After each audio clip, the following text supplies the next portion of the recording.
Ladies and gentlemen, Jaguar fans from wherever you are watching, welcome back to another broadcast right here on Augusta University Esports Twitch channel. I will be your host this evening, Noah Bowers. You might know me as Architect or just Noah. It has been a busy week here at AU Esports, and I'm so glad to be back with another stream of a beloved game, League of Legends, one of our most popular teams right now this semester, is back for their regular season debut. And there's not going to be a lot of downtime. We're about to get the draft underway. Hello, chat. Reminder, no delay. So this will be live commentary. You're getting it live. I'm very excited to see what you all got going on. Any fans of the Jaguars, let me know in the chat. Without further ado, we're about to get the draft underway. So in just a moment here, I'm going to switch over so that way we can spectate the draft. But yeah, we will be playing Missouri State University. That is going to be our first matchup here in the regular season of our NECC tournament. So last week you saw us playing our placement matches. We unfortunately lost 1-2. I think we played all 3 games. We won the first one, lost the second to Northern Virginia Community College, and then lost the rematch. But now we are back, brand new, Missouri State University, and I'm very excited for this matchup. This has been one of the most exciting teams to watch across the entire week. If you missed it, last night we played Vanderbilt University in our Rocket League matchup. We got rated by the official NECC broadcast. We were very appreciative of the new viewers to come tune in, and it was a great time. So it's been a fun week. We had a Smash Brothers LAN party in the studio here with me as well. Let's go. We are ready for Envy. We are. I'm ready for I Miss My Cue. I'm ready for It's Turk. I mean, it's gonna be fun. It's gonna be fun regardless of who you're watching. So yeah. Looks like we're still waiting on the draft to get underway here. But when it does, y'all will be the first to know. Don't forget Striker. I mean, come on. Team captain. Nobody's forgetting Nate Striker now. Also, #1 stream fan. I don't think anybody has watched or chatted more of the AU Esports live stream than Nate Striker himself. So major props to him for showing support. But yeah, how's everybody's week been? It's been a busy day for me. We had the grand opening of the campus or Center for Outdoor Recreation and Education, or the CORE, where we have a rock climbing wall and a rope obstacle course. It was very fun. But yeah, I was there for that. We had a whole ribbon cutting ceremony. This man needs some folklore. Banger Taylor Swift album. Not sure if that's what you're referencing, Joe, but it's one of her best albums. I love folklore. You're probably talking about something else, but I just had to throw that out there. Big Swift fan. You are. Are you actually talking about Taylor Swift? That's hilarious. What's up, 424? 424, another #1 fan, should be on broadcast with me later this week in Apex Legends when we see how many games it's gonna take for me, who hasn't played in a minute, to get back onto Diamond in ranked. It's been a while since I've even peaked at Diamond. Maybe back in high school. I can't remember. So it's gonna be fun. Without further ado, draft is underway. Let's take a look.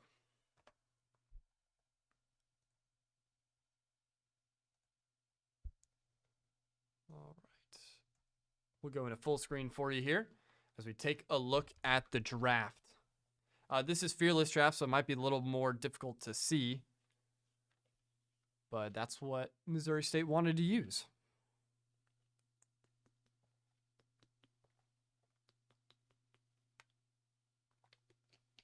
Oh, sorry if you could hear my water bottle on that one. I didn't realize how loud it was going to be. That's funny. Hello. Got everybody still scrambling in here as the stream is just now getting underway. I do not like this draft layout. This looks whack. Why is it only taking up like half the screen? Great ban 1 by the captain. You think so? We got Severe coming out here on the side of Augusta University. Kaiser being chosen by Missouri State. Chin Chow, okay. Trundle? I haven't seen a Trundle pick for AU in a while. That's an interesting one. B1 is blue one, like first pick. Oh, I gotcha. Is Trundle a troll pick? I have no idea, Joe. That's what I'm saying. I've never even seen them pick this before. I'm not tweaking. I was like, what is that? Guys, should we do a face cam reaction during draft? Is this better? Is this so it's it's not just nothing on the screen? I don't know. Syndra coming out. I like the Syndra pick out of the Jaguars. That's one that I'm definitely used to. Yeah, Trundle, I have no idea. Chat, you're going to have to tell me about it if that's what y'all think. Much better? You like it with the face cam? I think it makes it so it's a little more interactive. It's not a little more going on. Guys, I got to say, I think I'm having a great hair day today. I was worried. I was outside. It was hot, very hot. It looked very stormy, so it was humid, but I'm feeling on top of the world today, chat. I don't know about y'all. It's almost the weekend. Who's excited for the weekend? We're almost there. God, League of Legends on a Thursday is such a good pick because it's just great momentum going into Friday, which is when we have Overwatch, sometimes Apex, and then into the weekend. It's just great. It's great. Zerath being chosen on the side of Missouri State. If I need a deeper champion knowledge so I could actually maybe break down what these matchups would be looking like in the picks and bans, but I just don't know enough yet to really do a lot of commentary on it, unfortunately.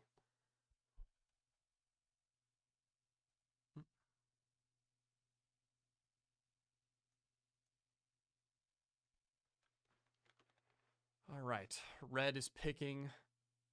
They got about 20 seconds left.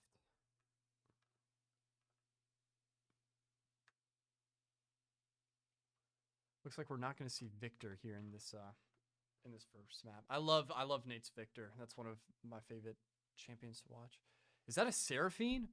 Ooh. Interesting. Okay.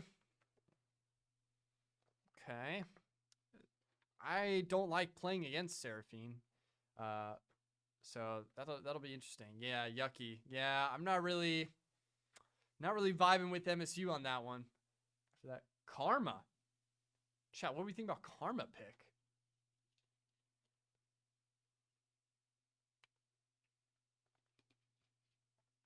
Sarah Queen. All right. You're in timeout. You're in timeout for that one.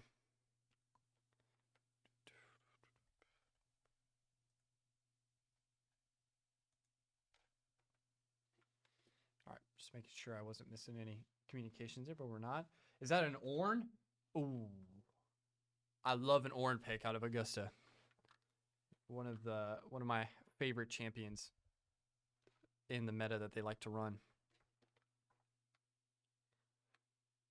Camille. Okay. Well, there you have it, chat. That is the draft. Take your screenshots now. Set your predictions in the chat because without further ado, we are going to go right into the game here in just a moment. We'll go back to this screen. Not much there. So we are going to wait for the spectator client to be placed into effect, and then we are going to be watching game one. Reminder, this is best of 3, so first to 2 wins here. I'm hoping for a 2-0. Hoping for a nice 2-0 to really end the night. I think that would be quite lovely. Quite lovely. The Trundle pick has me worried, though. I'm not going to lie. It kind of reminds me of the Hikarum pick from Placement Tourney. Who remembers that? Who was here for that?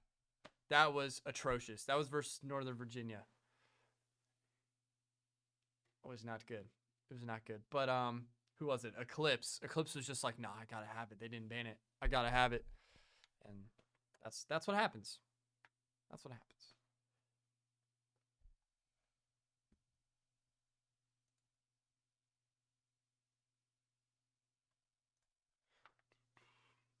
It looks like we are about to get game underway here. Not sure what we're waiting on. There we go. Finally got it going. Everybody's picking their champions now. So Nate will be on the Syndra. I Missed My Cue will be on the Severe. Enfi will be on the Karma. Eclipse will be playing Trundle. And It's Turk, or as you'll see in game, 3 losing lanes will be on Ornn. Most likely soloing top lane.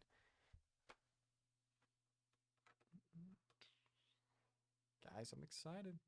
I'm excited. I don't know about y'all. It's going to be a good night. Does anybody have any fun weekend plans? I know we still got Friday. You guys probably still have class or some homework, but any fun plans for this weekend? Halloween's coming up here in just about a month. Hope you guys got your costume ideas. I haven't, actually. I haven't thought about if I'm going to be dressing up for Halloween this year. I have a lot of younger siblings, so usually I like to go with them.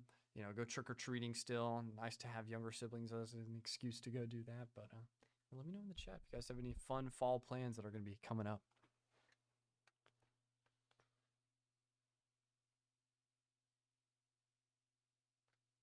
Okay. One member of MSU is just not locking in their champion for some reason, even though we've already done the draft, so it'll be a lot quicker there.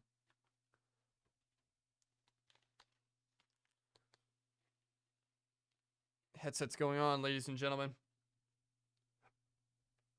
Spectator delay has just started, so in 3 minutes, we will be back on Summoner's Rift to figure out who will take game 1 in this wonderful best of 3 series.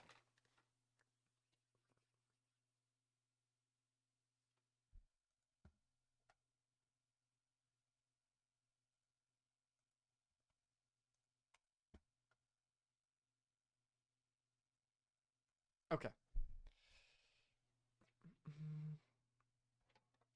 We've never played Missouri State. I think we've played Mississippi State one time before. I don't think it was in league, but this will be interesting. So, in fact, we could take a look at the bracket while we wait. This is going to be a round robin style regular season. So these will be all the different matchups we'll be having throughout the season.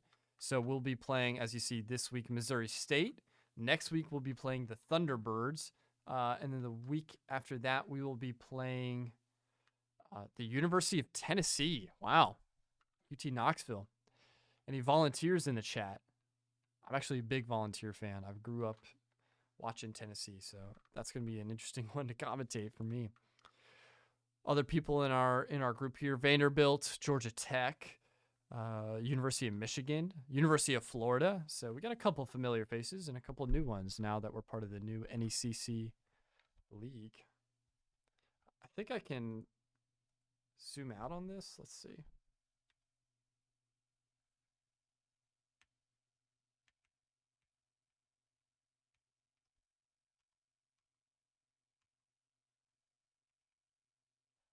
Nope, I guess that's it.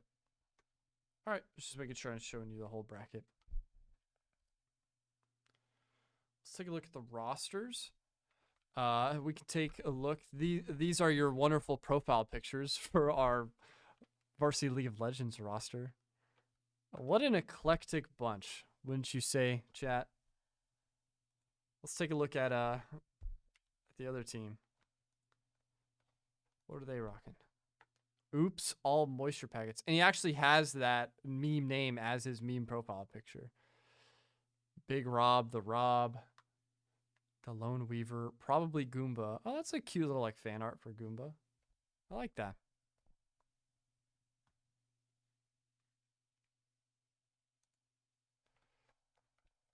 Guys, isn't this just looks so cool?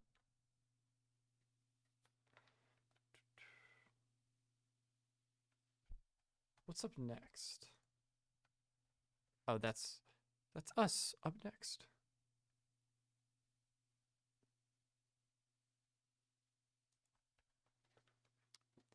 "15 seconds, and then we will be in the Rift."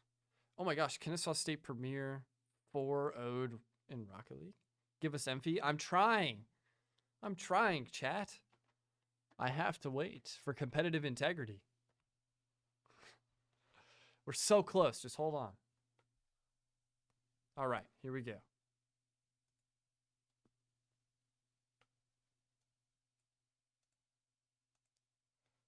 Hold on. I know y'all don't want to look at me. Just give it a second. Give it a second.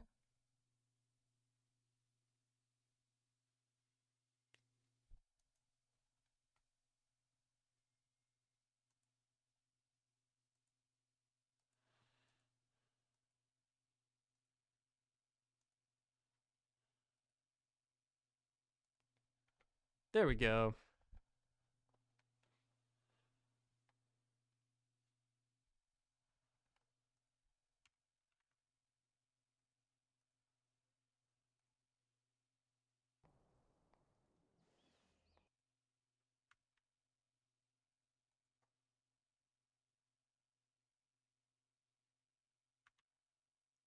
Chat, are you guys getting audio? Or no? Now are you getting audio?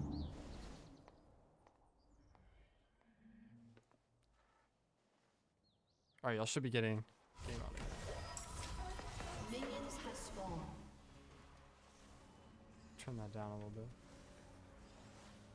Oh gosh, the audio is so loud for me. Hold on.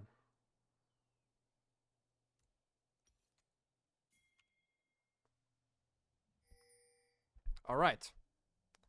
We should be good to go now. Barring any technical complications.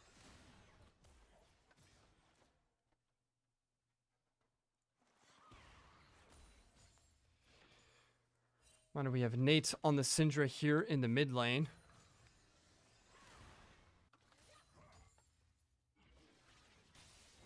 This is going to be 3 losing lanes, or some would know as It's Turks. Here alone on the Ornn in top lane.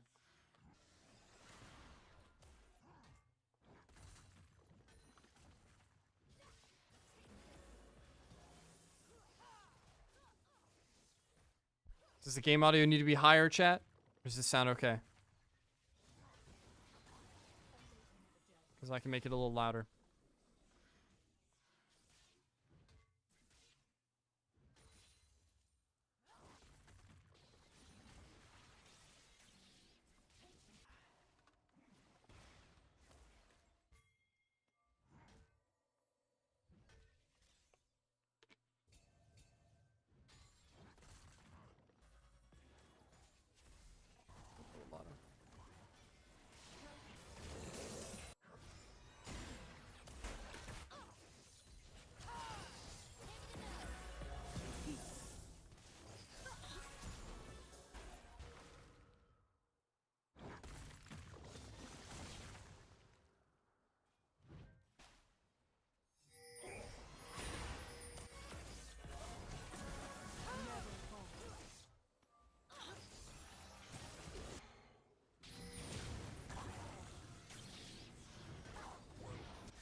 First blood will go the way of Missouri State, as It's Turks will lose the battle up in top lane.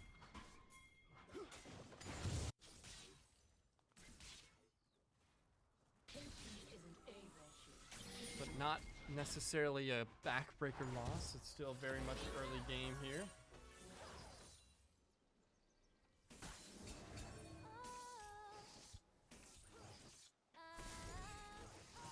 Okay. I forgot that her character just sings for combat attacks.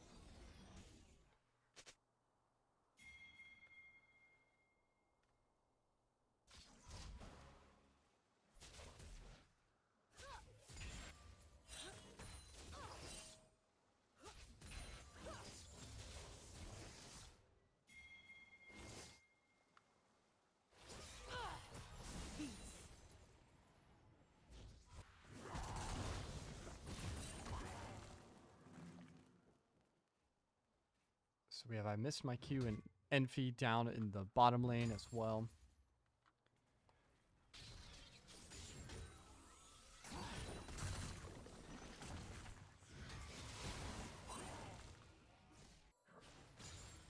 CS is pretty much even across the board right now, which is to be expected.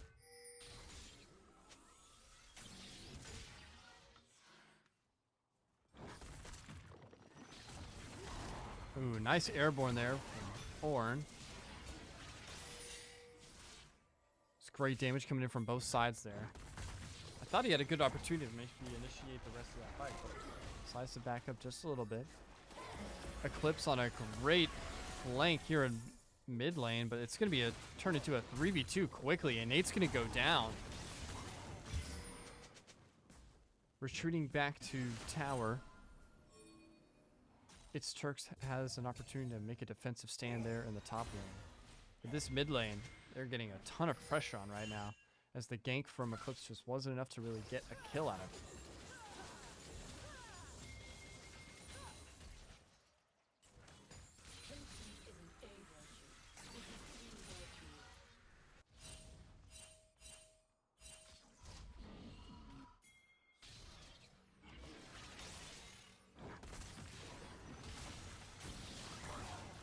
Here we go. Camille's starting to initiate this fight in top lane. That's a great combo there from Ornn, but gets caught in Camille's ability. Not going to be enough. A nice 1v1 win there from It's Turks in the top lane to start to equalize things here for the Jaguars.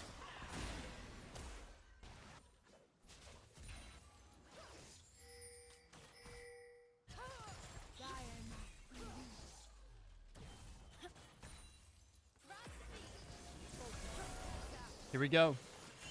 2v2 in bottom lane, starting to get pushed forward.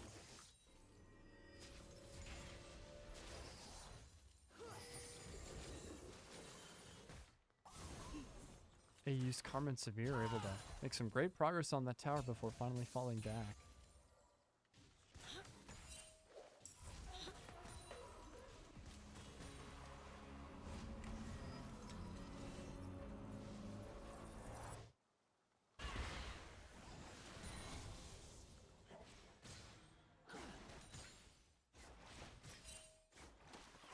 Nate's already been pressured pretty heavily here on this mid lane. Have to see if he can maybe push back on that.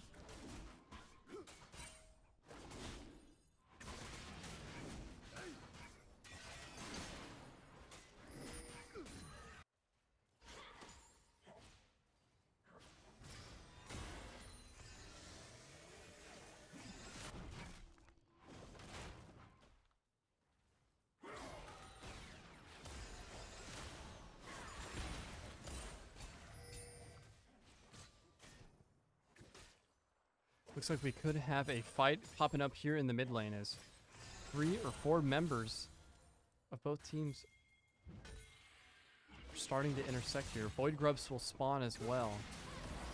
Here we go. Fight in the jungle. Eclipse initiates it on the Trundle, and Nate on the Syndra is here to inflict some damage, but the Trundle's just going to be taken out immediately. But Karma and Nate are able to combine for the second kill follow-up to equalize things 3-3. And Ornn on the bottom lane here is actually pushing very aggressively there in the bottom lane, as the rest of AU are going to be able to collect these Void Grubs off the initial spawn. Nice team win there, pushing both map presence and equalizing things.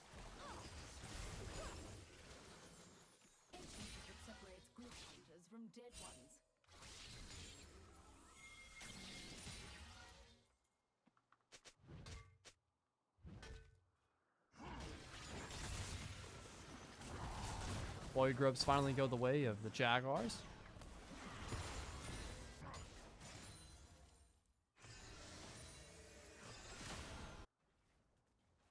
Nice dodge there. The ability in mid lane. So Ornn and Camille have basically switched lanes. They're now both fighting in bottom lane, and the 2v2 has switched over to top lane. Don't see that too often, but it's interesting to see how this will play out as the mid game is starting to come into effect.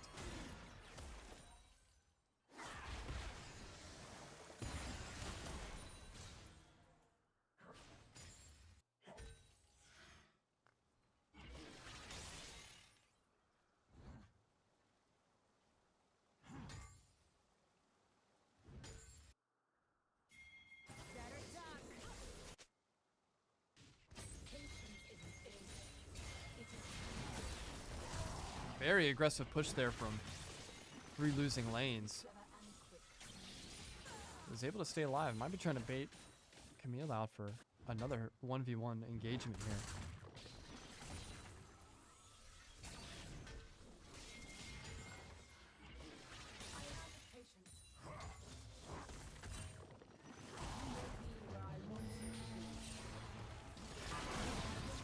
Here we go. Ornn is not going to have the health for this, but Trundle comes in left flank and is going to be able to clean it up. So kill count will stay equal.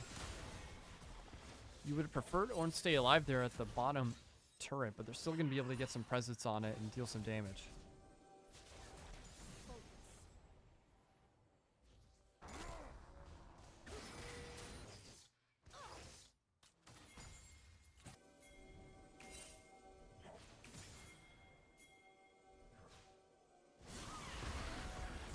Here we go. 3v1 here in the jungle as the MSU Seraphine is going to be taken off guard.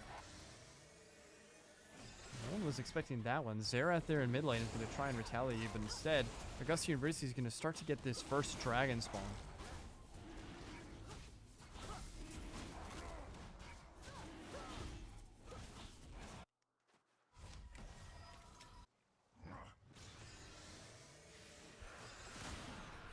Jaguars will get the Void Grubs and the first dragon spawn. So that's going to be a nice little buff to their damage, as it was the Infernal Drake for the next few minutes.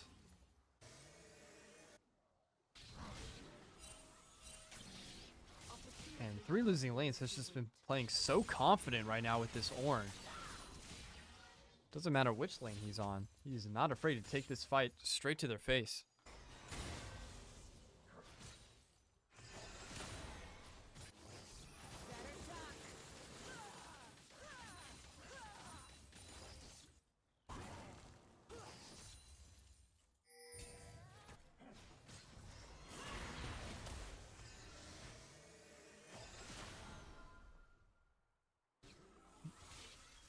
Pretty even matchup so far.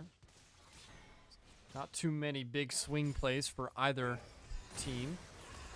That's been reflected in the kill count and gold count as well, as they are basically even in every category. Nate is getting absolutely airstriked there in mid lane. He's able to finally dodge the the satellite shots there. Make his way back to turret.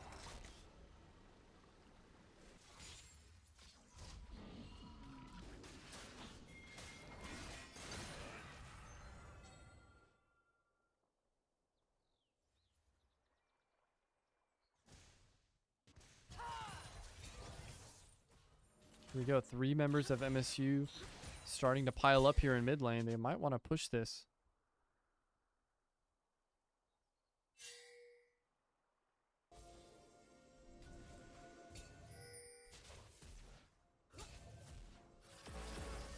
And the Rift Herald's going to be spawning soon here, so I think Augusta University are going to want to challenge this.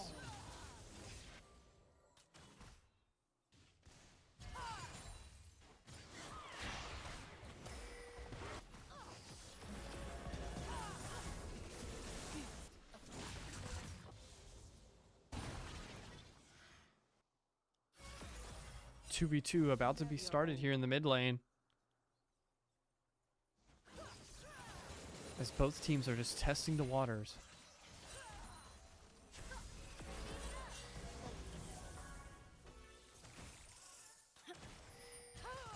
And if he does get rooted, he's going to be forced to back away. Just wait for some more minion spawns. Put some bodies in between the abilities and them.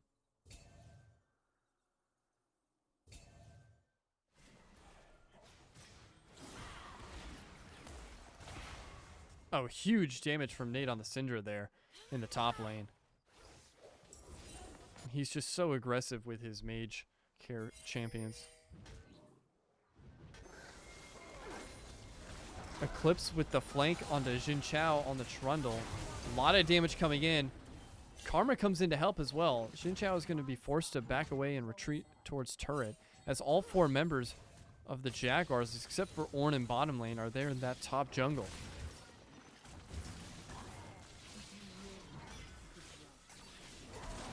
Some more aggressive Ornn play here from 3 losing lanes. He's going to be forced to try and make his way back to some minion reinforcements, as 3 members of AU are going to be able to get this Rift Herald almost unchallenged. Here comes the Seraphine and Xin Chao. Karma is going to get caught in a 3v1 here. Not going to be able to escape, I don't think. Is able to dodge out of it. Beautiful ability usage. And now here come the abilities. Nate is able to take out the Seraphine with his ability. Syndra stays alive, but not before getting taken out by the Camille. Nate's able to get a double, but it's not going to be enough, as Karma will go down, and they're going to leave the Rift Herald basically defenseless. 3 losing lanes, only 1 left alive, and in a 2v1, they are not going to be able to take it. A huge blunder. That's going to be a big missed opportunity for the Jaguars, as they lost the team fight and the Rift Herald all at the same time.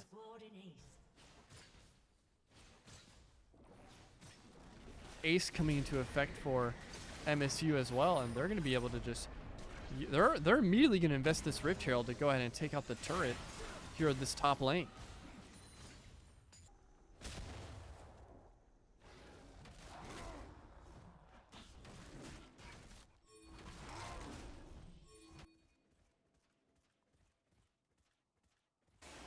So the first big momentum swing comes for Missouri State, as they'll now have a 2-kill advantage and a turret already down.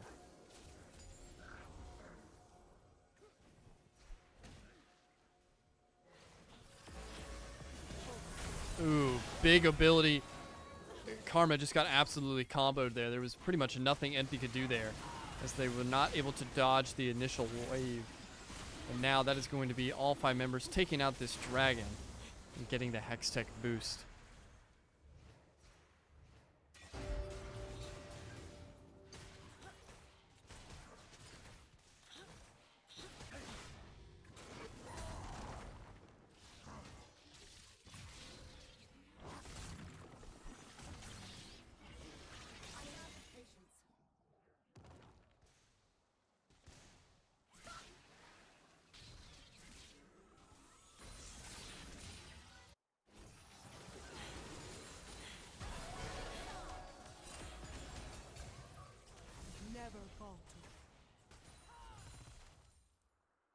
Envy starting to maybe fall behind here in the level category as well. Only level 7. As pretty much every other member in the lobby, is already above level 10, except for Lone Weaver on the Seraphine. And here we go. Ornn is going to combine with Eclipse on the Trundle for a huge double kill here in bottom jungle. Double kill comes out, and they were just caught on rotation. That's going to be huge, as they're going to be able to collect a bounty as well. Get a nice little gold boost there. Keep them in it.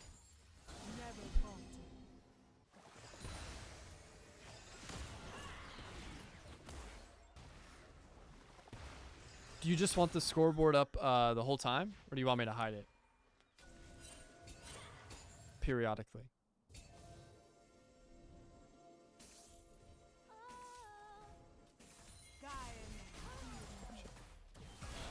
Yeah, no worries. Anytime you want it, just let me know. I can see chat pretty much the whole time. This is going to be a great team fight engagement here in mid lane. Nice ability from Nate to snipe that, take that kill. Ornn playing aggressive here in bottom lane as well. Is going to bait Camille out of the turret. Oh, and it's going to bounce out of there as the kills finally equalize. Augusta University should be able to get this mid turret down as well and equalize the map presence.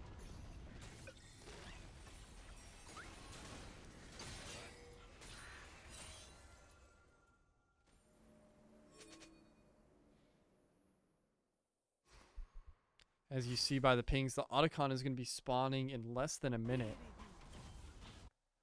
That would be a huge boost for either team to really make their grand stand, as the start of the late game is just about upon us.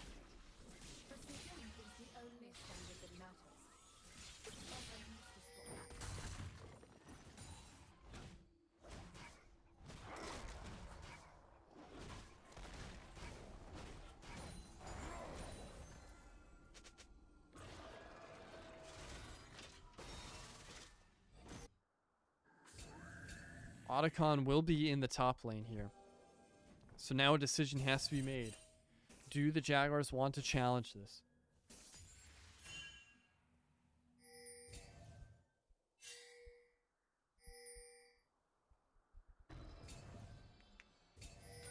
Does look like they are going to initiate the fight as well. Envy on the Karma is going to get hit with that wave again. Has to back away, but now they have the knowledge that the Seraphine is here. Guys, should I start doing the Seraphine song riffs in the mic? I think I can hit those notes, low key.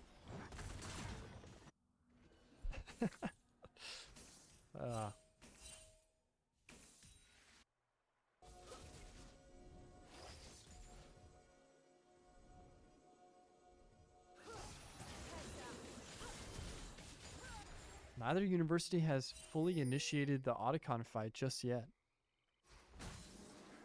So they're waiting for just the right opportunity to potentially take advantage of this. Eclipse is going to destroy some wards, make sure that they're in the dark. They fight back the top laner as well, give them some more breathing room.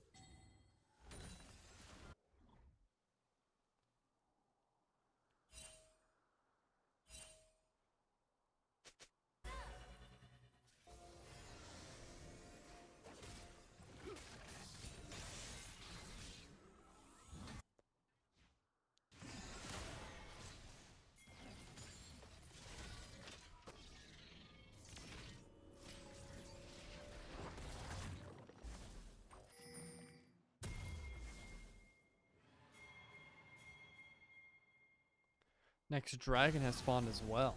And still, neither team has decided to try and full send it on this Otacon. Instead, it does look like Augusta University wants to take this dragon first, as they all make their way down into bottom lane here. That's going to be all 5 members of Augusta University taking it. Meanwhile, the MSU have discovered that the Jaguars are nowhere near the Otacon and have already started their fight. So a lot of damage will be done by the time it takes the Jaguars to get up here. I don't know if they're going to even have a chance to challenge this. Oh my, blue team stole it! The Jaguars stole the Otacon. Oh, an insane steal, as they are able to wipe the weakened Missouri State team at the same time. What an insane play. That was perfectly timed and executed by the Jaguars, as another top lane turret is going to go down. Oh my, that was huge, chat. Ornn is going to get silenced here, and this combo is going to be pretty deadly, as the tower is going to send some shots on him. He's going to have to dodge the airstrikes, and is finally able to. Wow, can't believe he got out of that alive. Trundle hit, Trundle win. That's right. That's all you need. Nate on the Syndra is doing some great damage as well. We'll do a quick scoreboard check after that. You guys can take a look at the items being purchased.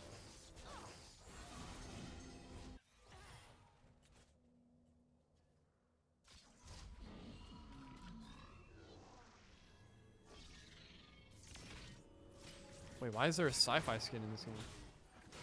That looks sick.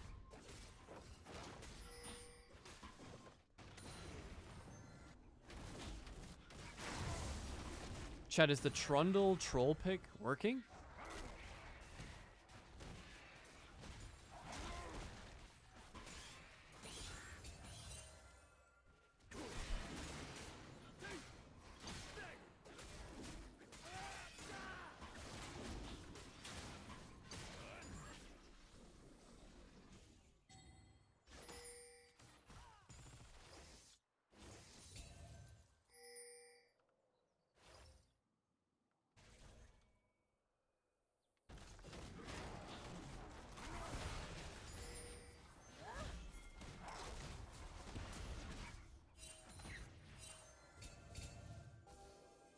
Here we go. All 5 members of the Jaguars starting to collapse here in this top jungle. They want to initiate this next team fight, as Missouri State has just been backed into their side of the map. Oh, and the Baron ashore has spawned. So with the Otacon buff, I think the Jaguars are really going to want to push for this. That's great damage on the Xin Zhao.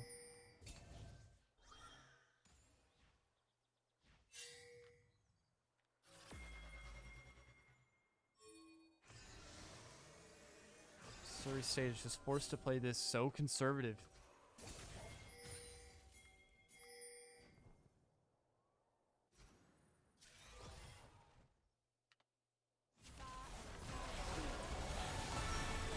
Nice team fight. Eclipse with a killing spree. The Trundle is going to continue to do damage. Xin Zhao ultimate comes out. Will finally be taken out. Nate on the Syndra is going to get caught all alone as well. The Kaiser is able to stay alive before finally being taken out by Emphy. But Xin Zhao just has so much damage at their disposal. Karma should be taken out as well. So they're not going to win that team fight. The trades still pretty much go the way of MSU.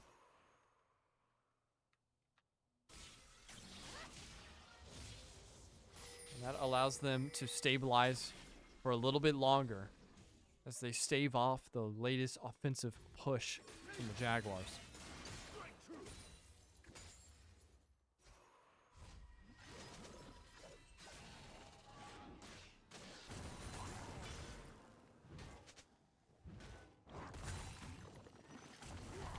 Ornn taking out some more map presence on the bottom lane. Yeah, they didn't go Baron off that. You're right, and I think it's just because they were still so weak from that last team fight loss, and they didn't really get the full ace there.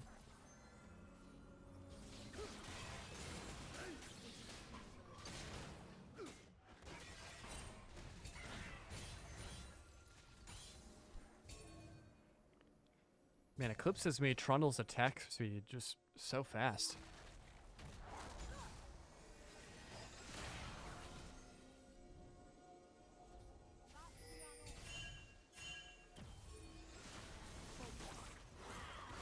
Here we go. Next team fight. That's a huge stun. A phenomenal stun by Nate on the Syndra, but he's going to be immediately taken out. It's not going to amount to too much damage until now. Ornn comes in, is able to get the Kaizen isolated. The Xin Zhao as well. That's going to be IMSQ taking out a member of MSU. Another will go down, make that a double kill, and this last Seraphine is the only thing alive for Missouri State, as the Jaguars get basically an unofficial team ace there. And that'll go straight into the Baron ashore.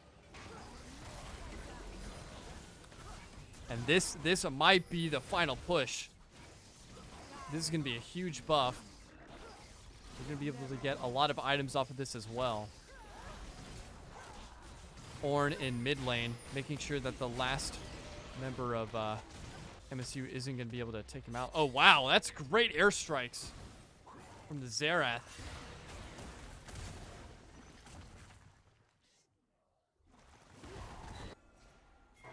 Ornn is finally able to get the kill. But did we? It doesn't look like we slayed the Baron just yet. A lot of damage taken by the Jaguars there. And the Baron buff will still be up for grabs, as Augusta University just weren't able to close out the team fight before the rest of Missouri State came back from respawn.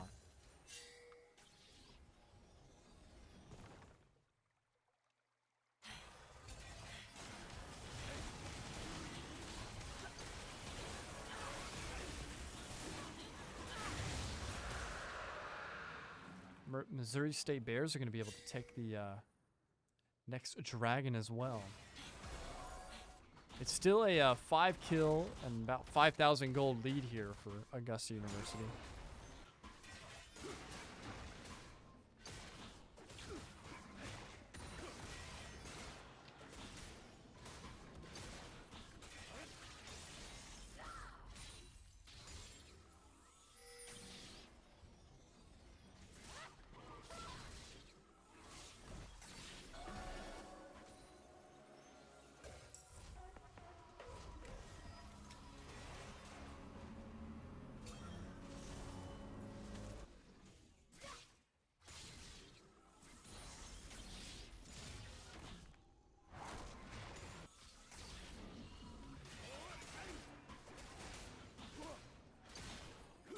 both teams now are basically just biding their time, trying to recover from those last team fights before they try and make their push for the Baron. Missouri State would love to get this Baron Ashore buff. That really get them back in this game, as they are playing off the back foot at the moment. But it's been a very relatively even game here in game one.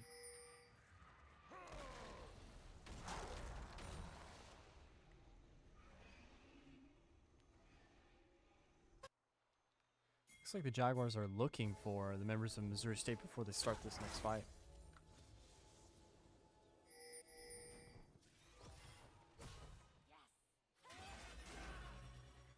Bait out some of the abilities.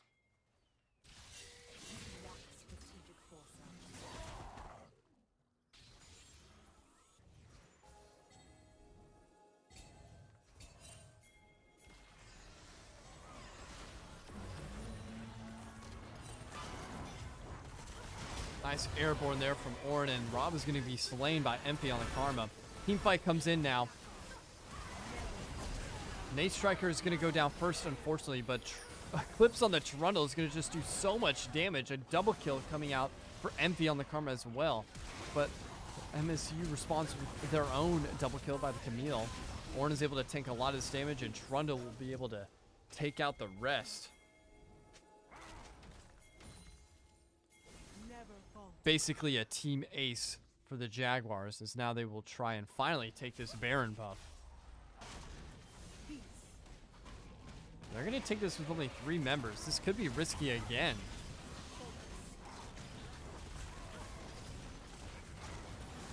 A little bit more leveled this time. They're able to take a lot more of this damage.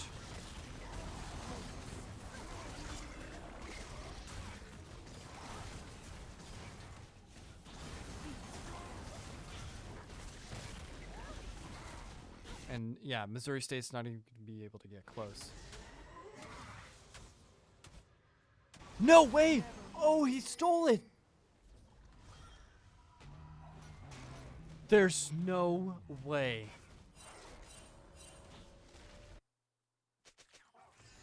Even with Smite, the Jaguars are not able to take the Baron buff, as the Xerath on the side of Missouri State is able to take it. Oh, that is a heartbreaker. Why is he even... What kind of ability even is that? Right, what? He's just able to call in airstrikes from halfway across the map?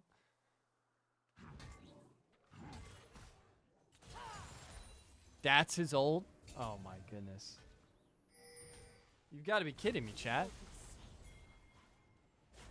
We just got robbed. That's highway robbery right there.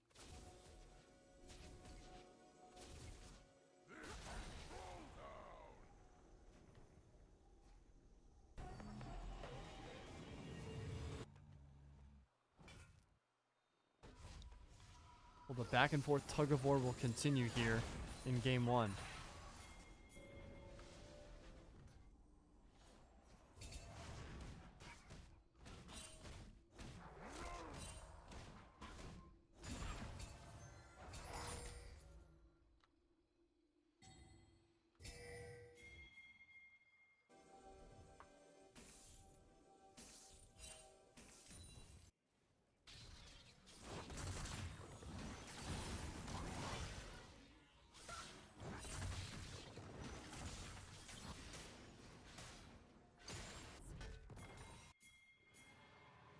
Next dragon has spawned, and Missouri State trying to be sneaky here in the jungle. It's going to be able to get a nice little surprise stun on Trundle and Severe.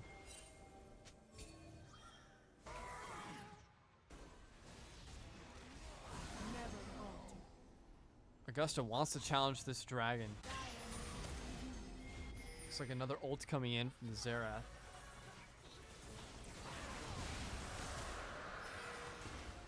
And they are going to be able to take the next Ocean Dragon as well.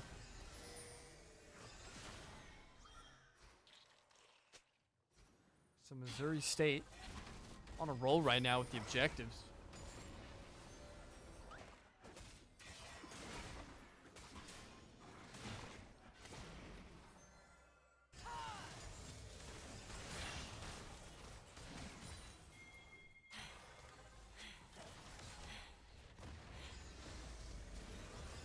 Next turret will go down for Augusta University, as now the big push with the Baron buff is finally going to come from the side of Missouri State. Augusta University is going to have really good defense here. Nate on the Syndra gets taken out. That was just great ability damage from the side of the Camille. Team fight comes through. Augusta University just trying to make sure they don't get any farther up this mid lane, as Camille will start to flank through their bottom jungle.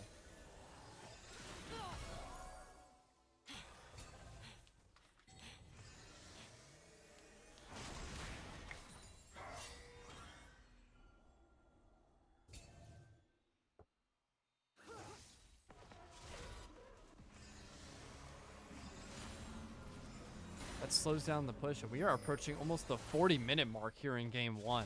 That just goes to show you how even this has been so far. Already the longest league game we've already played so far this season.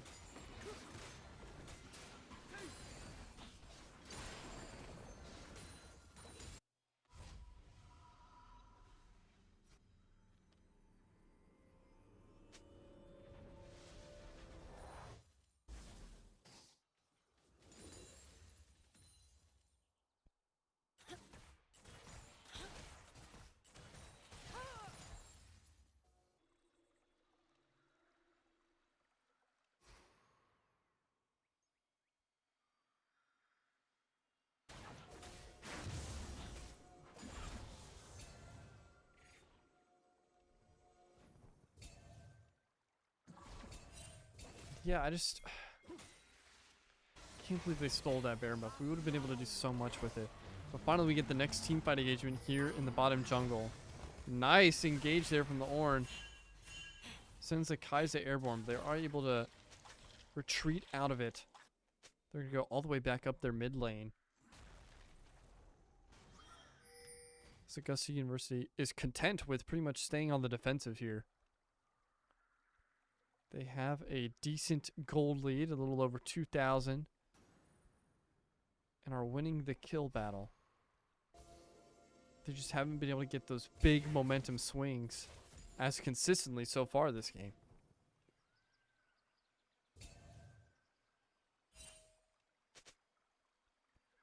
Next Baron will be spawning in pretty much 30 seconds. See at the bottom right of your screen. And if I'm Augusta, I want to really get this one.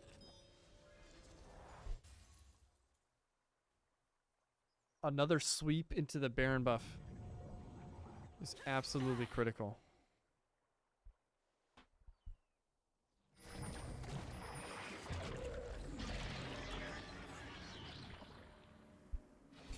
It has spawned.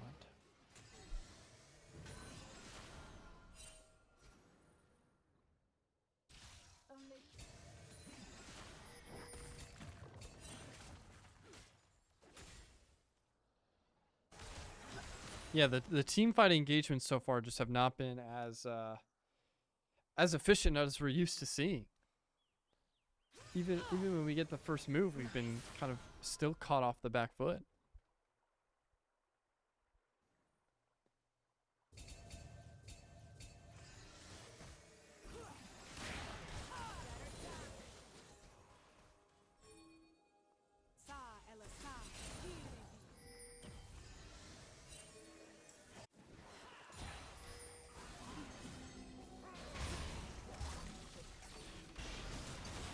Here we go. Missouri State's going to go ahead and start the first fight here on the Baron, and they are making quick work of the damage here. Augusta University is going to have to try and challenge this, but they don't. They let him have it for free.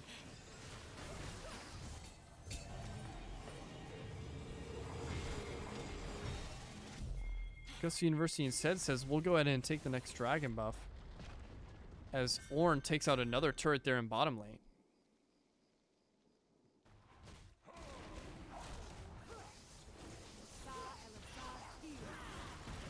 Quick scoreboard check as the Jaguars will take the next dragon buff. Another ult there from Xerath.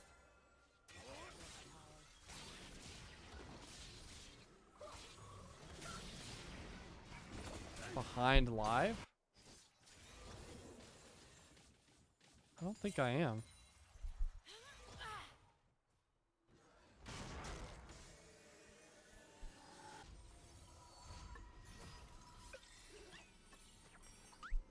Try going 8x.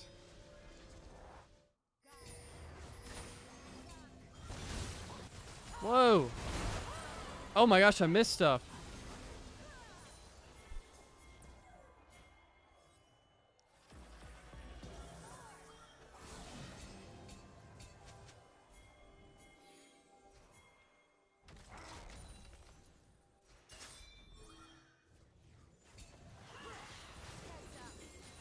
Augusta University is going to try and push up through this mid lane here. Yeah, it's not that bad. It's basically just the same as spectator delay.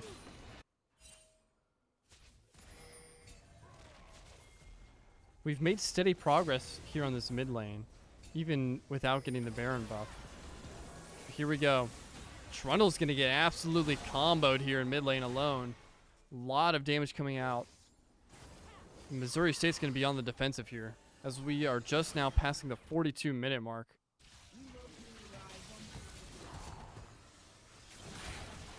Ornn soloing Camille once again. It's going to be turned into a 2v2. Sends one airborne. It's not going to be enough. A lot of damage is being taken, though. Another turret goes down. The Jaguars are able to get a lot of map presence here. But a double kill comes out from Missouri State. Make that a triple as the Xerath just goes absolutely nuclear on the defensive line. So yes, the Jaguars are able to take out, you know, a turret on the front line, but that's 4 members of the Jaguars dead.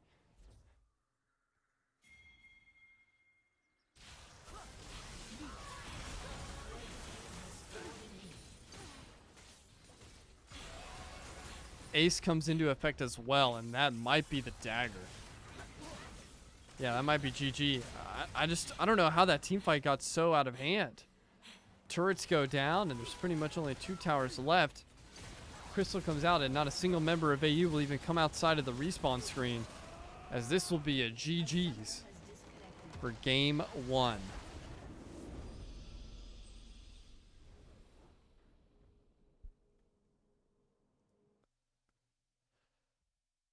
GG's for game 1 to Missouri State. That was a long fought tug of war back and forth for a lot of that game.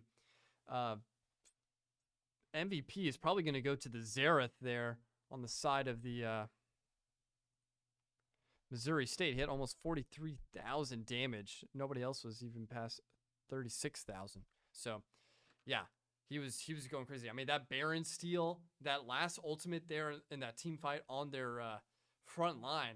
I mean, he was able to get a triple kill that just blew the door wide open for him. So we're going to go to a quick break while we get ready for game 2 here, and we update everything in the NECC overlay so everything's up to date for you. But yeah, we'll be right back with game 2. Hopefully Augusta University can bounce back from that one. It was a little tough loss. If just a couple more team fights went their way, we definitely could have run away with that one, but that was so close. It was so close. We'll be right back with some more League of Legends action.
Welcome back, Chad. We are about to get the next draft underway. Without further ado, I'll go ahead and show that to you. And we'll get my pretty face on there as well as we get the first few bands underway. Augusta University will be switching sides. We will be red team this time around. Normally, we pretty much always take blue, so this will be interesting to see if that changes the matchup at all. But yeah, that was a tightly contested game one. It could have swung a bunch of different ways at a lot of different points. I mean, as you can tell, it went 45 minutes almost. I think maybe a little longer before that final team fight where Missouri State was able to finally push their way all the way through mid lane. We'll have to see how Augusta University decides to bounce back. It was a little bit of a weird, what do you want to say, meta or team comp that they decided to use there in game one with the Trundle. It was having some effectiveness, but definitely not as comfortable as it looked on some of our other games. Yeah, I think we got a nice little bounce back this game. Remember, it is a best of three, so we have plenty of opportunity to get back in this as we have the Mel and Jarvan pick here initially for on the side of AU. Swain. I'm not really a big fan of Swain from Missouri State.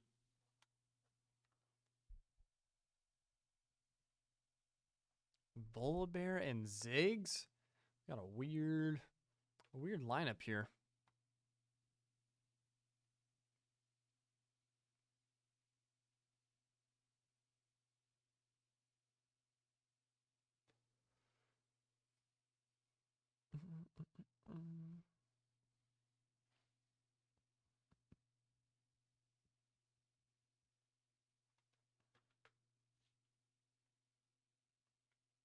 I like the Ash pick. I do like the Ash pick for the Jaguars. That's consistent damage that can be doled out there, especially in the team fights, which is where those initial engagements that we were getting, just the Orin and the Cinder just really weren't having that oomph that we really needed to kind of get Missouri State off balance. They were kind of able to play their game, their pace, every team fight, especially in that late game. So we'll have to see if they can try and shake that up, get them off rhythm.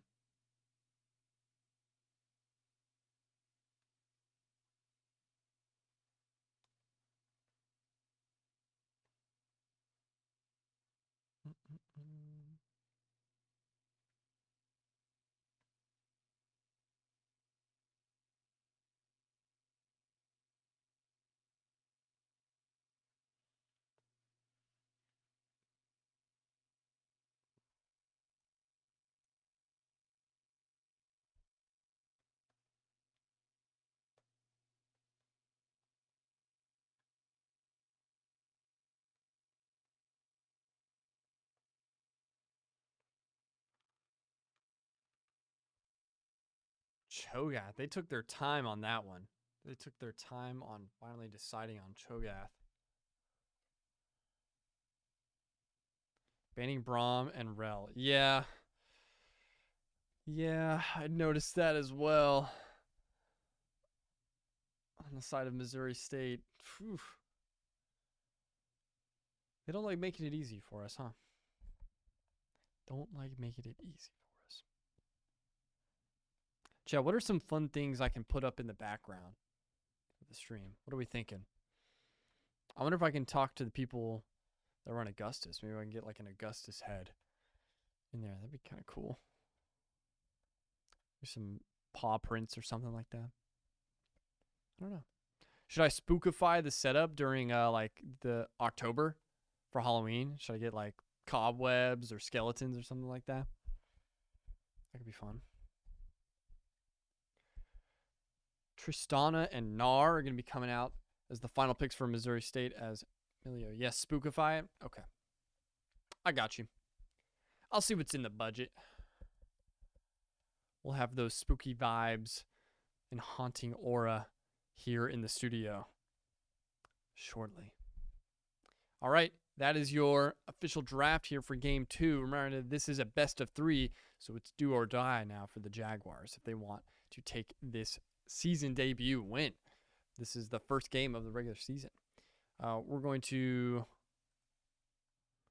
now switch over as we wait for the official game to start. We're going to go to a quick break. I'm going to refill my water bottle real quick while we wait for the spectator delay to get put into effect, and we can get game 2 underway.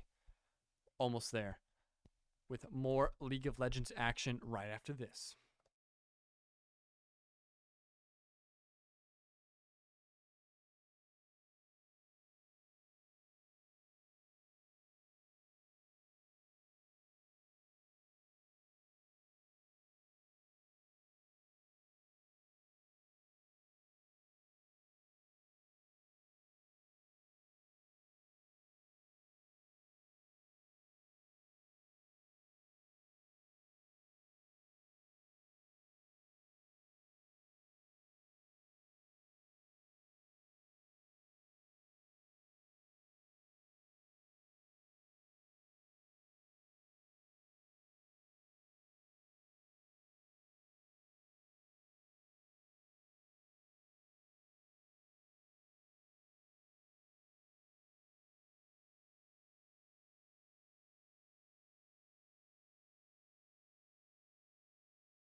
All right, chat. We are about to get game 2 underway here.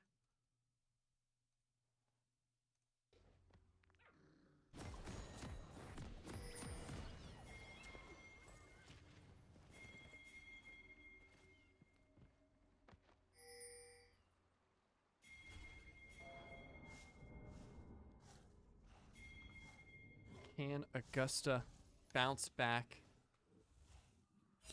and try and extend this series to save their season debut? Will Missouri State close it out here? Make your predictions now. The Jaguars need your support, chat. Type 1s in the chat if you are locked in.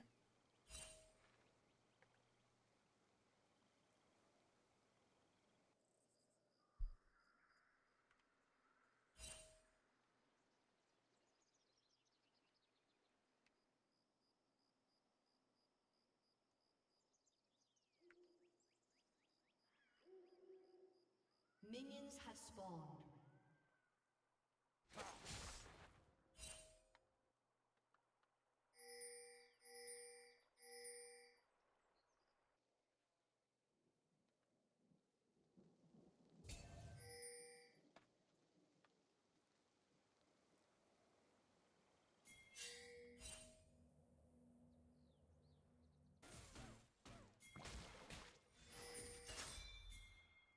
All right, chat. Let's see if Augusta University can pull this off.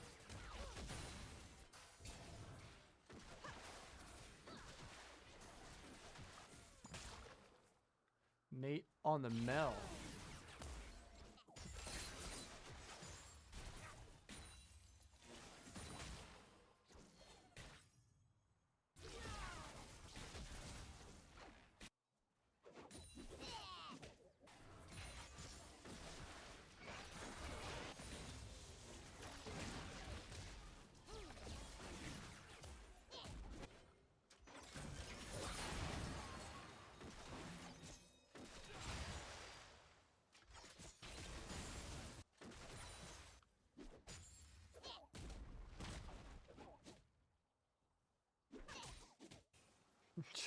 Cho'Gath is a wild looking champion.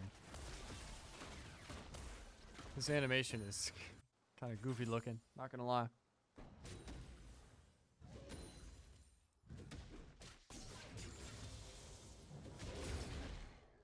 I say that, but I'm looking at Mega Gnar. That looks huge.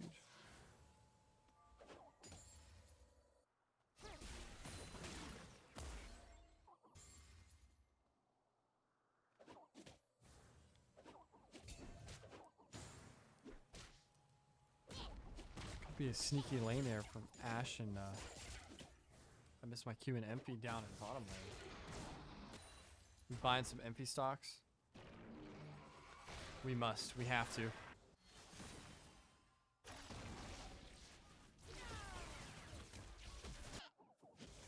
Personally, I'm buying some Eclipse stocks. I need Eclipse to have a really nice bounce back game here. Jarvan.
Both teams playing pretty much defensively here in the early game.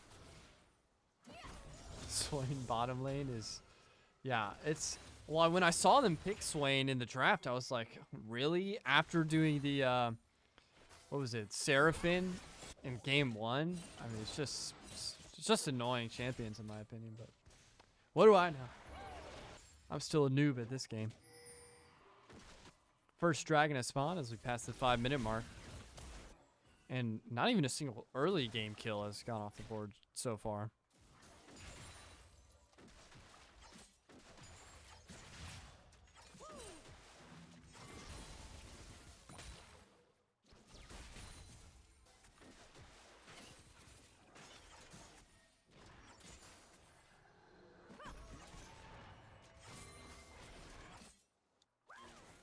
AP bottom lane is always cheeky win. Makes sense, makes sense.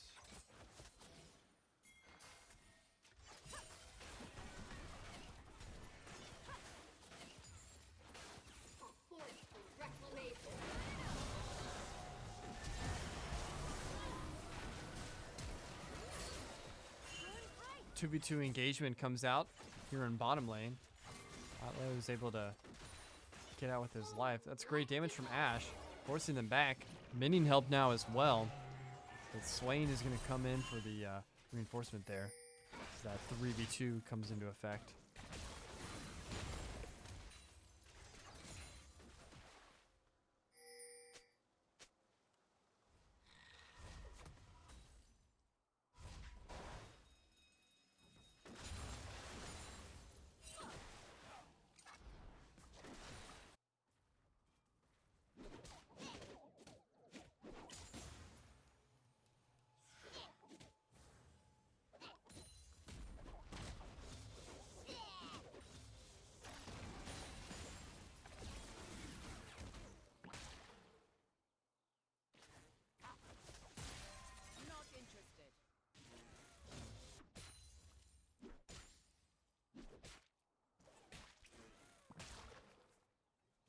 Chat, who do you think has the bounce back game here? Oh, nice root there from Nate on the Mel here in mid lane. It's going to force Ziggs all the way back up. Should be able to get the minion wave clear as well. Good presence there on the map.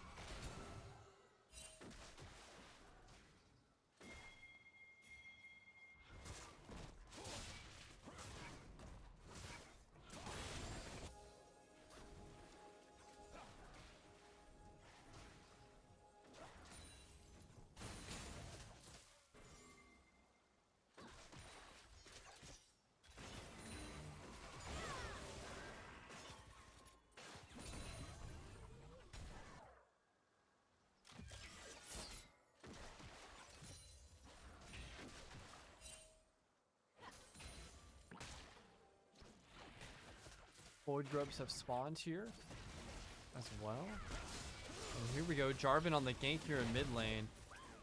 Some misses there from Nate on the Mel. Wasn't quite able to land as much damage as I think he wanted to there, but gets the root there right in front of tower. Blink comes out, but the first blood will be secured as Nate will make a ton of presence known there in mid lane. Nice flank there from Jarvan. Help initiate that damage. Get that first blood. First blood almost over 8 minutes into the game. A lot slower.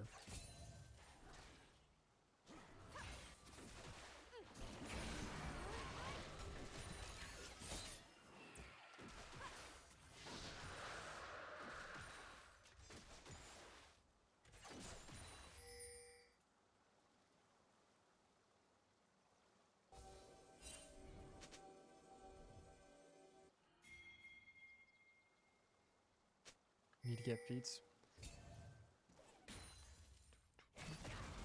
Yeah, that was another thing we struggled on definitely a lot in game one, was just securing those objectives. We were really playing with a disadvantage there in the late game.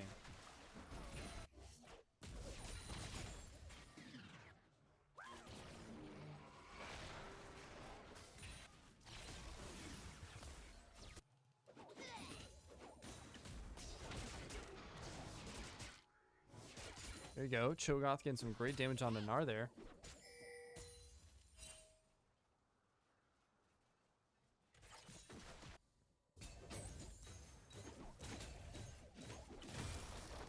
And with no minion help as well, he's going to push all the way up into this tower, but he's going to get stunned here. Oh, gets sent airborne and silent. Nice response there from Cho'Gath in top lane. Just continuing to be a menace.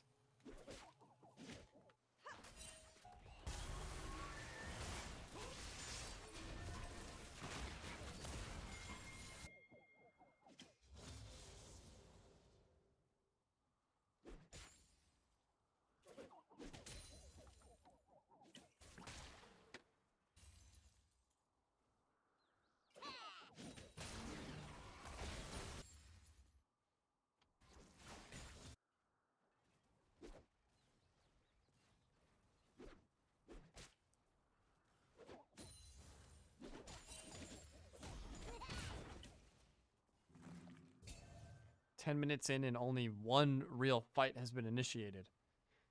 Both teams are very content at just taking this at their own pace. Some back and forth damage there in mid lane.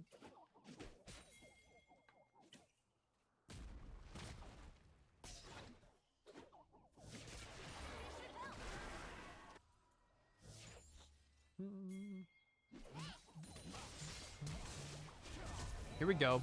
Gang from Jarvan should be able to take out the Gnar even with the tower damage. But Volibear is able to pretty much just go into his ultimate, I believe, and take out Eclipse and Cho'Gath here. Yeah, that's going to be a double kill there from Volibear. And that top lane push that should have been basically a double kill there was completely opposite the side of Missouri State.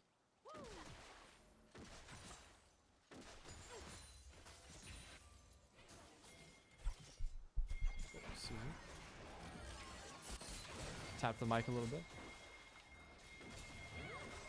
Bottom jungle fight here. This Ashe and Milio are getting some great damage onto Swain.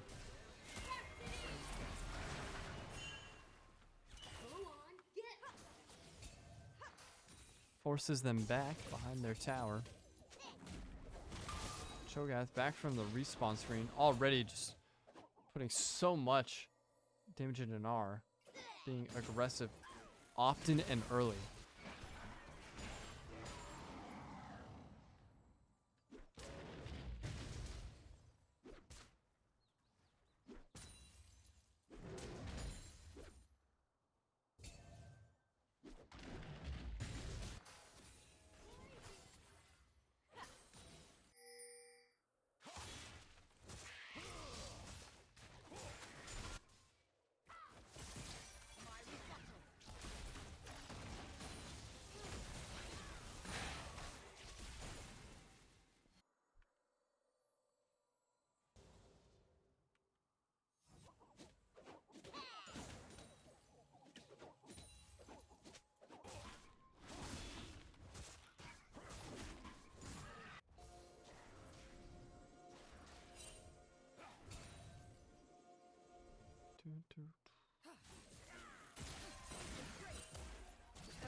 Oh, we're missing the spawns.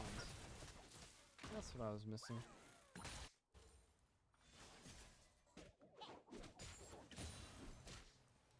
Got Otacon coming in 6 minutes here.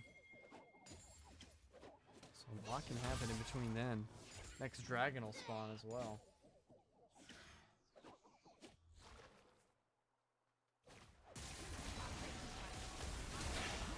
Huge ability combo there from Mel, but Volibear again just coming to wreak havoc.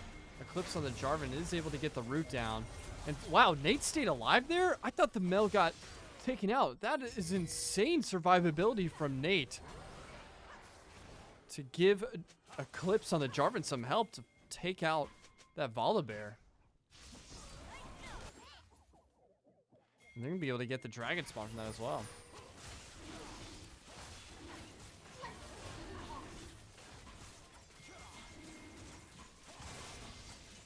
Yeah, that's just great teamwork and communication from all the members of the Jaguars there on that side of the map to make sure that they were able to stay alive and take advantage of that.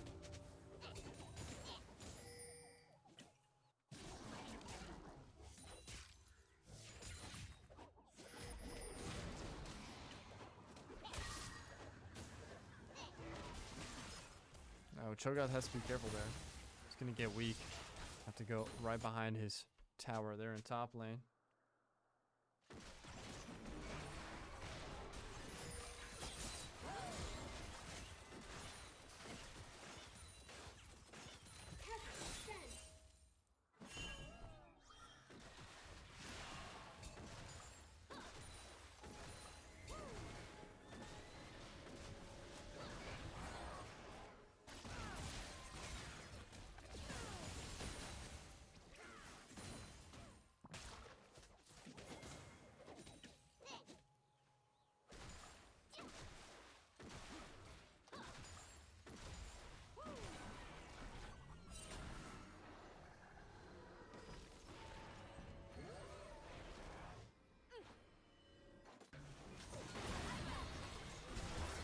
Does look like the Missouri State is going to take the Rift Herald pretty much uncontested. The Jaguars didn't even try and make their way over to that side of the map.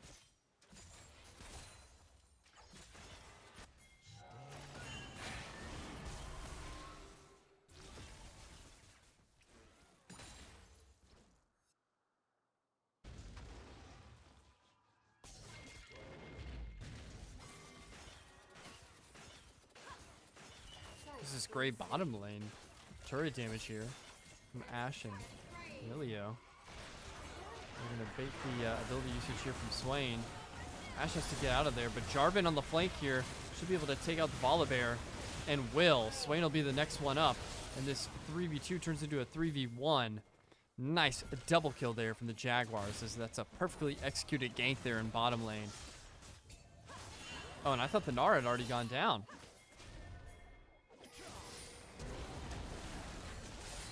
No. Uses some nice abilities to try and stay alive, but eventually will go down, as now all 4 members, except for Cho'Gath up in top lane, will be here in this bottom lane, clearing this minion wave, and they should be able to get this tower as well. Oh, actually, Tristian and Ziggs have rotated over. But they'll take that kill advantage and all that gold. We'll do a quick scoreboard check to take a look at what we're buying. And the first turret will go down. Up in top lane, actually, Cho'Gath on the solo. And Mel here is in a little bit of the danger zone. Surprised that Mel did not already channel back. Volibear is going to be able to get a good flank here on Cho'Gath, who maybe wasn't necessarily expecting that early off of blue side.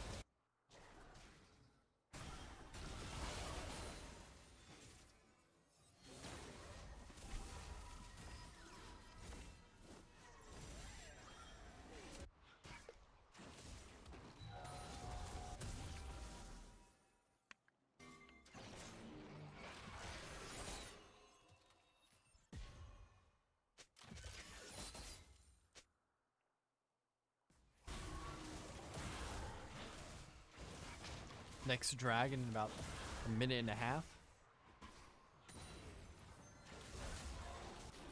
8 kill advantage here, and almost 6,000 gold.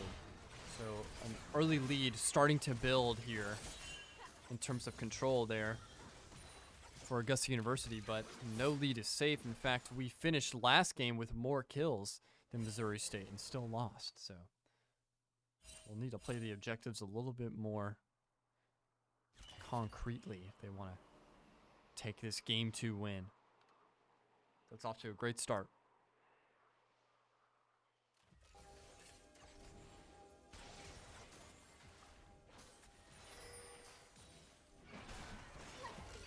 Here we go. Team fight engagement here in mid lane, potentially.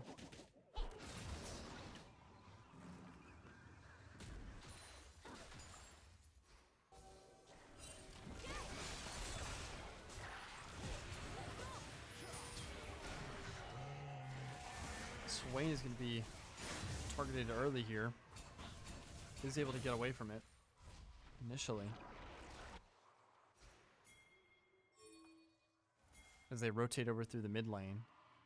The rest of the Jaguars are actually going to go to the latest dragon that has spawned, and they're going to hide in, looks like, the jungle here and wait for them to maybe come challenge them at dragon. Volibear with a nice gank on a Cho'Gath. I don't know if he's going to be able to get out of this. He will not. It turns into a 3v1. And be taken out as well with the final ability usage. Otacon spawns in top lane.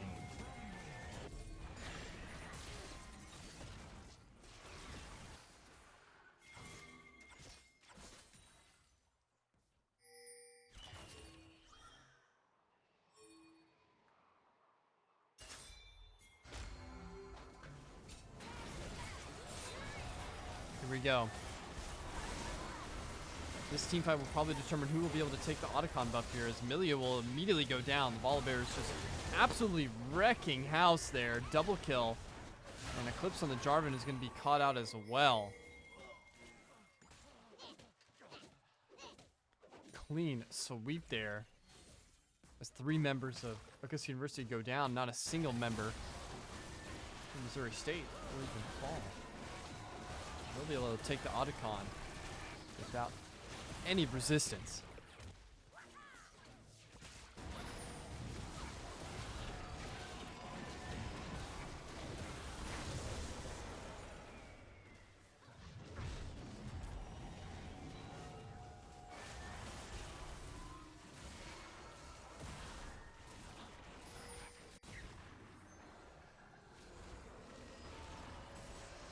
Channels come through. We'll take a look at the scoreboard here. Another turret goes down on the side of Augusta University. It's still pretty much even in terms of map presence.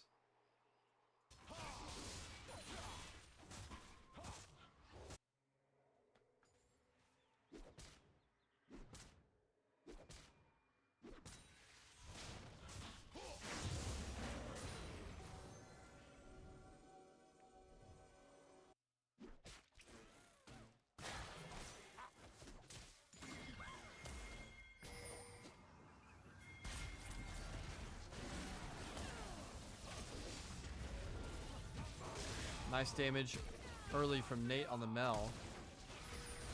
He's able to get the root as well, so Nate continues. It's a killing spree right now.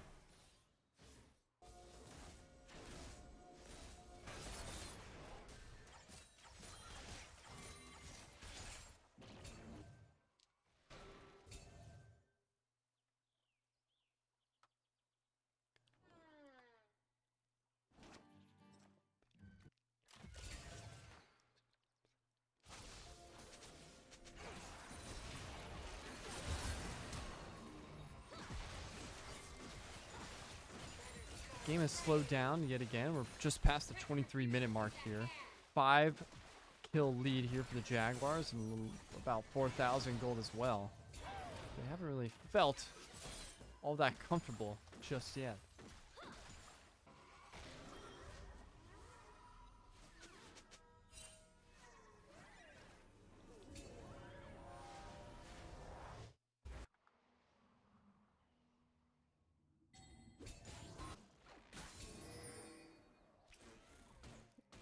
Baron Shore will be dropping in less than a minute and a half. So that could be where things probably take a turn for whichever team decides to make that push for it. Last game, Augusta University tried to go for it initially, won a team fight, was able to start the Baron Shore fight, but never finished it.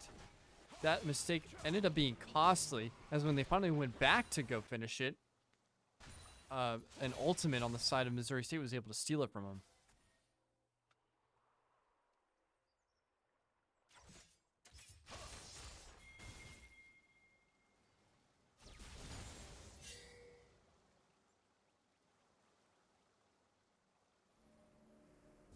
So we don't want to repeat that same mistake here.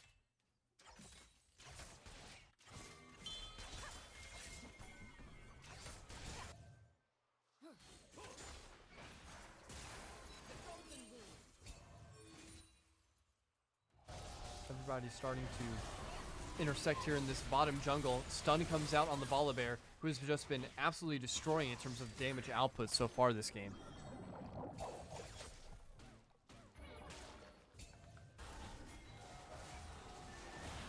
Next dragon has spawned. Augusta University wants it. But the members of Missouri State are here to challenge this. Baron Assure will spawn as well. Dragon will go the way of the Jaguars. And now it's a race to the Baron through mid lane.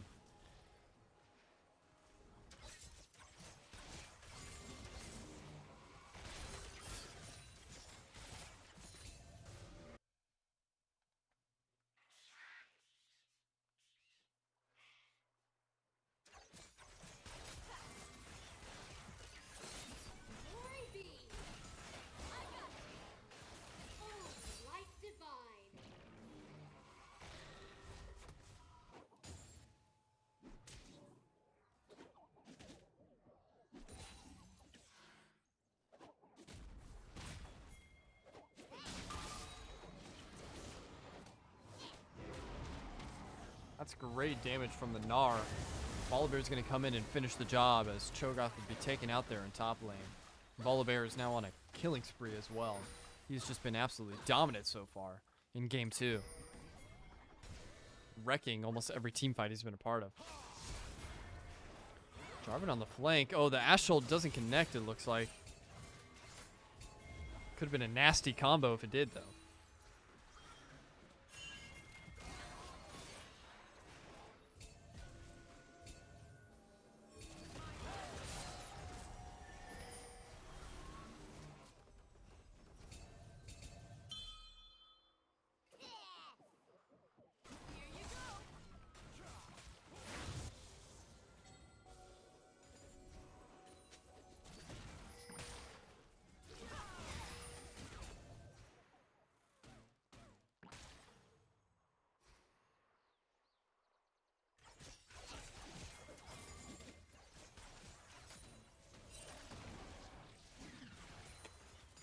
Back and forth fight here just in the mid jungle. Abilities going back and forth, but not really engaging in the initial team fight. It does look like they are going to try and take out this blue turret. Kind of give him some more breathing room here on the map presence. Cho'Gath has now switched over to bottom lane as well. Trying to get some more presence on that side of the map as well. And with that, based on the wards that they're seeing, it does look like Missouri State might be making their way over finally to the Baron.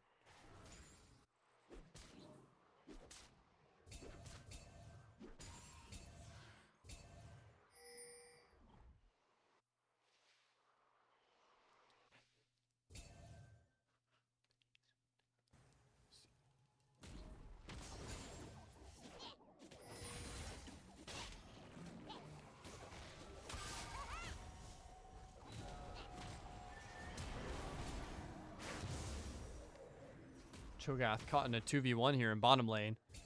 Had enough of his antics there. Pushing forward on the turret. Now mid lane push coming in. The Jaguars. It was a good route, but it wasn't enough to only get the kill. So now all 3 members now make their way towards the Baron. Number 4 here as well. With Jarvan here. They're going to initiate this fight. I can't quite see the Baron's health there. They're going to have to back away.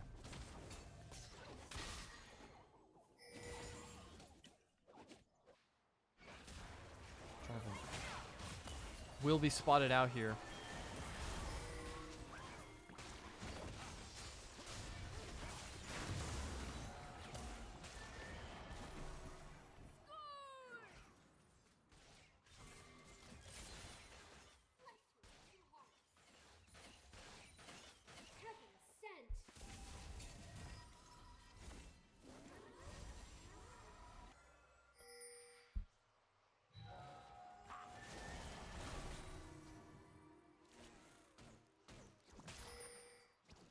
Both universities have just been so conservative, afraid to, you know, give away whatever slight advantage they might have in these initial team fights.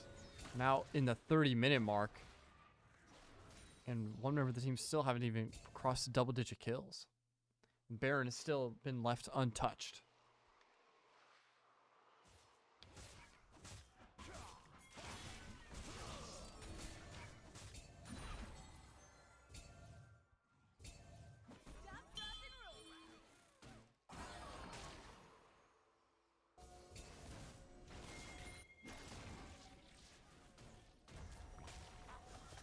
all 5 members now starting to intersect here in this bottom jungle as they're going for the latest dragon to spawn. Cloud Drake. It's going to be a full-on team fight for as Volibear is going to try and flank this, it seems like. Nate on the Mel. Make sure they're not able to get close enough. Cloud Drake buff will be taken by the Jaguars, and they've been able to get, I believe, 3 dragons in a row.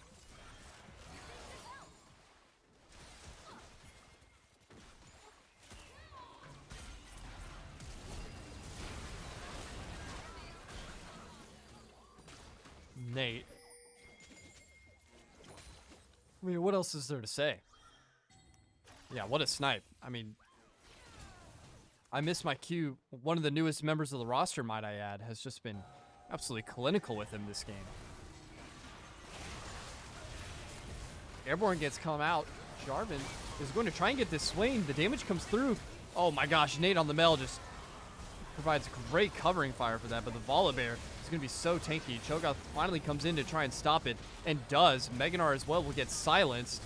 Ashe somehow still alive. Cho'Gath is able to slow it down, and Nate again able to kill him. Ashe staying alive there is going to give Nate the team ace, and they're going to be able to get the Baron to shore swiftly here. My goodness, Nate on the Mel is dangerous combo.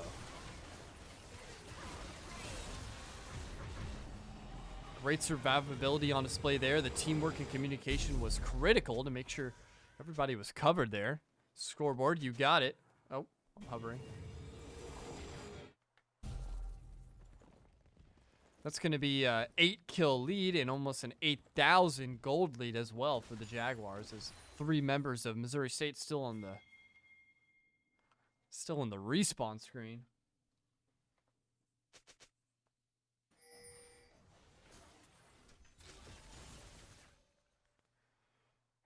And Augusta University now has a really good chance of making some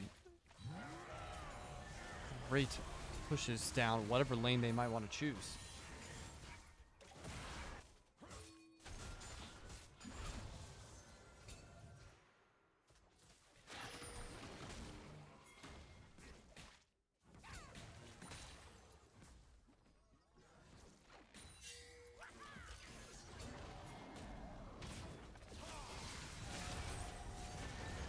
Here we go. They're going to push here onto this top lane, this top tower. All 5 members of Augusta University are here. And that turret just didn't even stand a chance. They were able to chunk through all of that. Cho'Gath is becoming such a big target. Nate continues the killing spree. Ashe ultimate comes out as well. That's going to be 1 member of Missouri State in the respawn screen. Make that 2. Make that 3. And there's only 2 survivors left for Missouri State. And this could be the dagger here, as the latest inhibitor is going to go down. Augusta University should be able to just full sweep this. Volibear has a valiant effort at slowing them down, but it's not going to be enough. Both inhibitors now down, and the Nexus ready for the taking. A dominant Game 2 response there from Augusta University.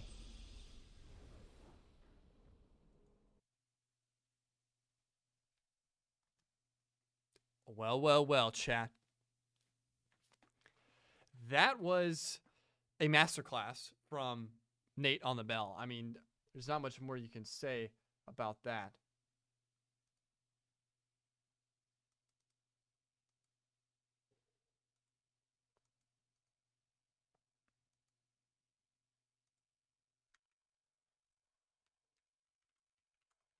I'm just getting everything ready for Game 3 here. We are going to, we got ourselves a series. We're going to go the distance here, which, I mean, who didn't want to sign up for more League of Legends? I know I did. We're going to go to a quick break while I update everything in the NECC, our tournament organizer, and we're going to get the custom lobby set up here. And then we will be right back with the final draft of the evening and the final game. I really hope they can pull this one out. This has been a very even series so far. Both of these teams, pretty quality matches so far. without further ado, we'll be right back. And when we are back, we'll have to see who finally takes the series.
you guys talking to me in the chat. For some reason, my OBS, I think, just logged me out of Twitch.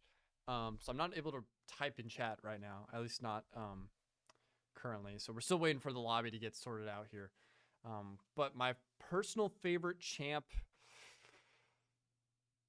probably,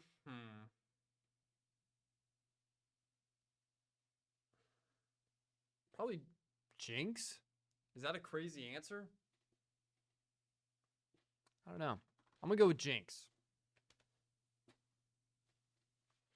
When Rex played Jinx last semester, no longer on the roster as he graduated. Props to him. That was some of the most fun League of Legends gameplay I've ever seen. I mean, he was dominant. So probably that one for right now. But I don't really play League, unfortunately. Sorry. I've never played a minute myself, so I'm not the person to ask. What about you, corner guy? Who's your favorite champ right now?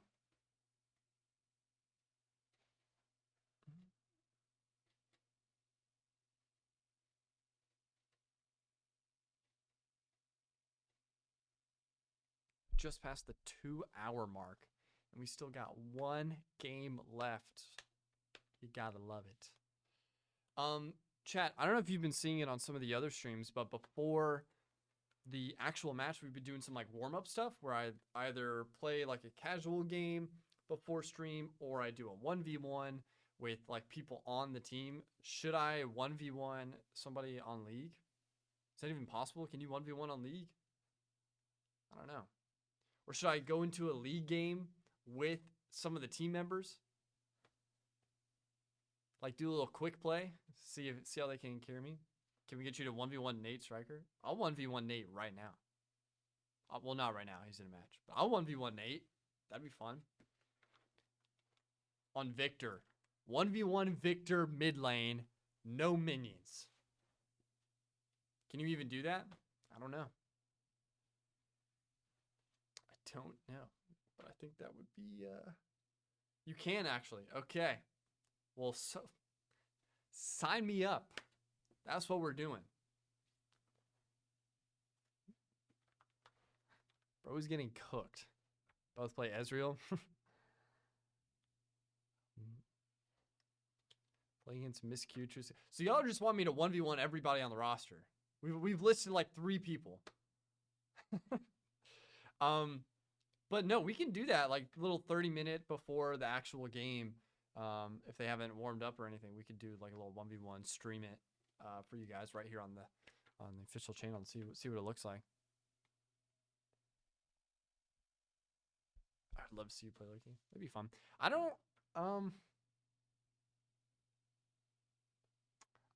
surely I won't be that bad. I feel like I have a basic grasp of the game. I've played a couple other MOBAs. Smite was the real MOBA that I like put hours into, where I knew like the abilities and the rotations on the map and things like that. So I have a little bit of a knowledge of a MOBA, but League of Legends is obviously a lot more involved. So it's tough. It's interesting. We are still waiting for this lobby. Can you believe it, Chad? I can. It always takes forever. Can you guys hear my keyboard when I type? No, not you can't.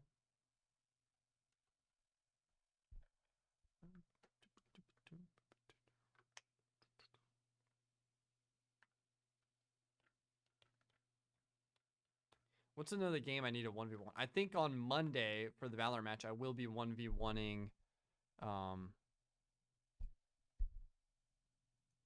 We'll be 1v1ing one of the Valorant players, Vast, his name's also Noah. So it'll be a Noah v Noah 1v1 in Valorant before our matchup. So that'll be fun. I think on Saturday we're going to be doing an Apex stream where members of the Apex team try and carry me to Diamond and Ranked. So that'll be fun. Maybe we could do that with League of Legends as well. How hard would it be, do you think, for 4 members of the Augusta University League of Legends team to carry me to Diamond and League? Starting at whatever the lowest is. Rookie, bronze, whatever. How hard is it really? Especially with 4 people that are definitely above diamond.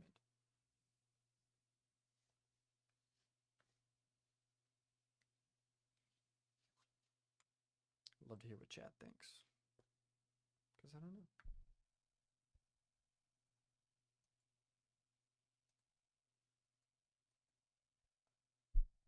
Should be doable. I feel like so. I feel like it should be. How bad can one player weigh you down, really? In ranked. The world may never know. Because we are back on the draft.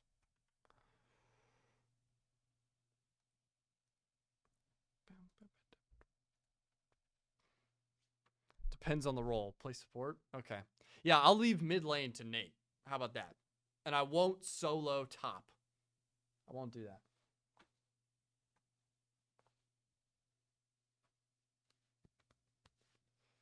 All right, a couple bans coming in early here. It looks like Augusta University will be back on the blue side of the map. We'd love to see it. But we just won on red. So do we want red? I don't know. We did pretty good that game. We were able to get that early lead and pretty much hold on to it for the rest of the match. So that was nice. That was nice.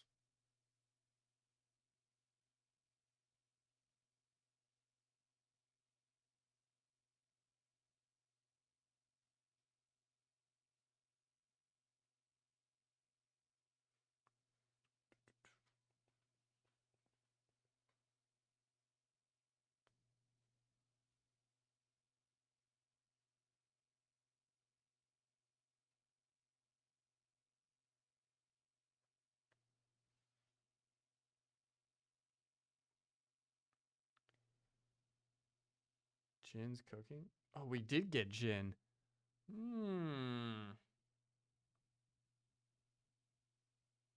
Does he know? We got a Zaya coming out for MSU. Amumu for Missouri State. We'll see what team comp Augusta is really trying to get going here. So there's what, like 176 champions? Something like that. Check, can you name every champion that's currently in league? I don't think you can.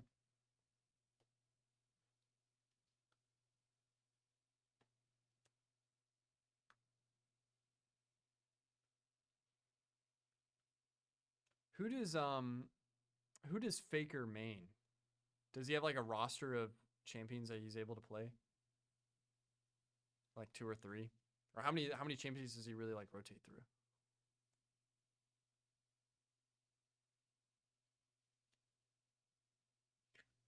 Ari mostly. Okay. We got a Kindred coming out for Augusta as well as a Way. Ooh. This is a very different team comp. But I guess that makes sense. We're in Fearless Draft, so progressively as games go on, we're going to have to see different champions chosen.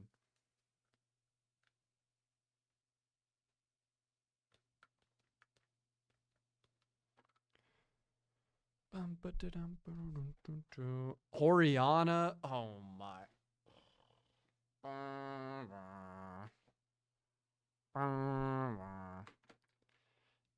Do not like the Oriana pick.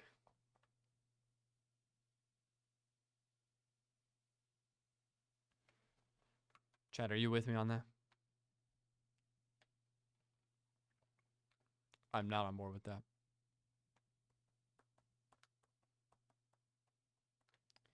Ooh, here, I can go ahead and switch sides.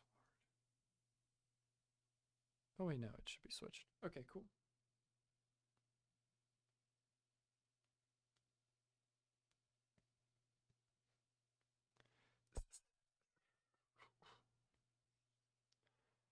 Is that what we should do next? Esports boxing, like YouTube boxing. Just set up a fighting ring. We have headgear, I'm sure, for campus rec department, for like a kickboxing class. Who's stepping in the ring? Who's taking it? That's the real question we got to be asking. Is that an Echo pick from MSU? Ooh. I haven't seen Echo in forever. That'll be a fun one.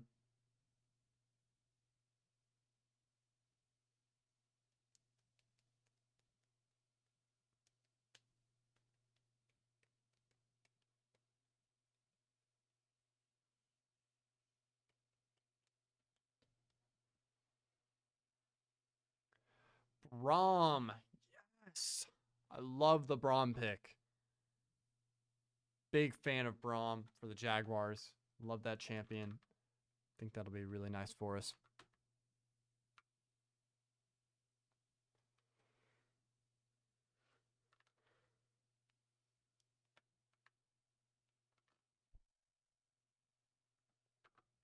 Scion?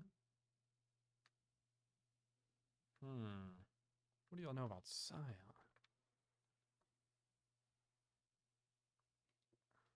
Last pick for MSU Maroon coming up here.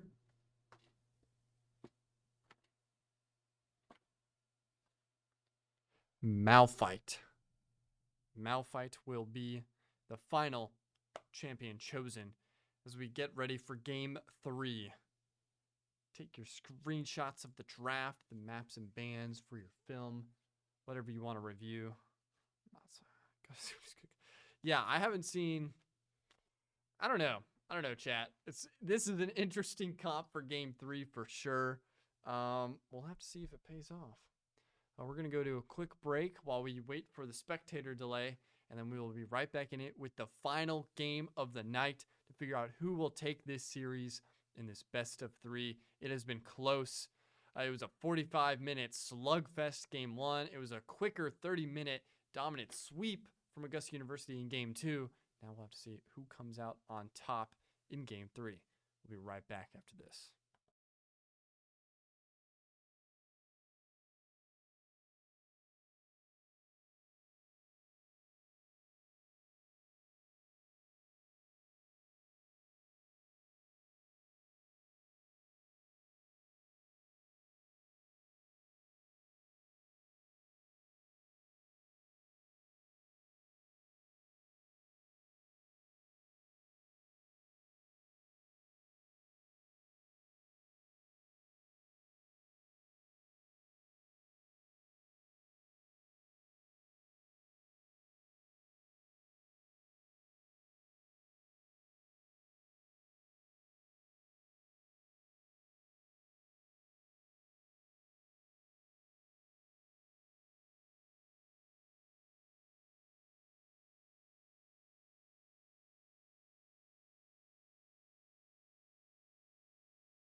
Chat, we are back for the final game of League of Legends tonight. Summoner's Rift awaits, and I will not keep you waiting any longer. Let's get right into it here. Hi guys, you still see me? Bink, bink, boom. 30 seconds until minions spawn.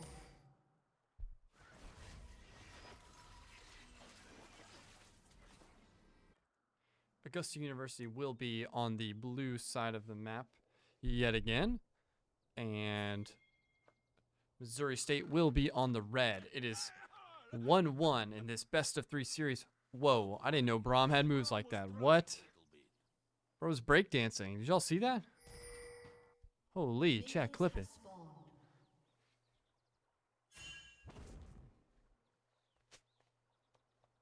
That was wild.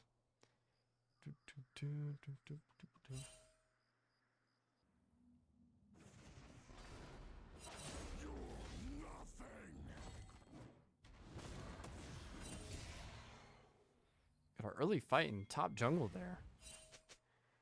Just going at each other. Not too much there.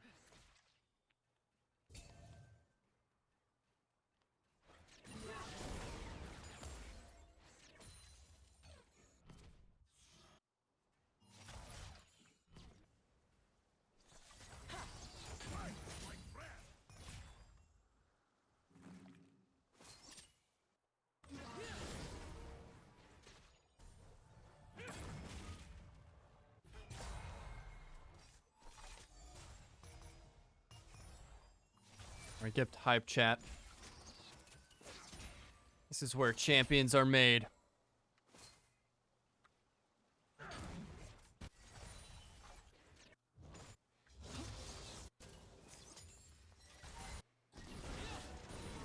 And you were right, Golgo. It does look like this is going to be a Mumu support.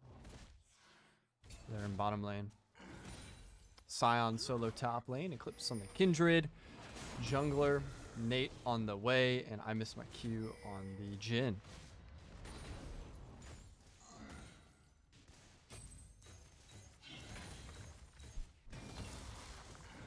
Some early turret damage there on the top lane.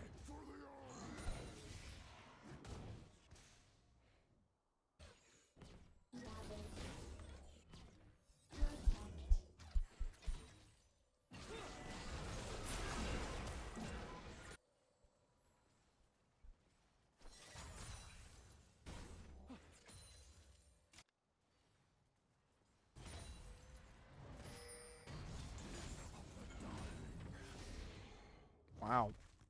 Scion already on level 4. Ooh, a nice little stun there. I like the little lumberjack skin that Scion is using there as well. 3 losing lanes.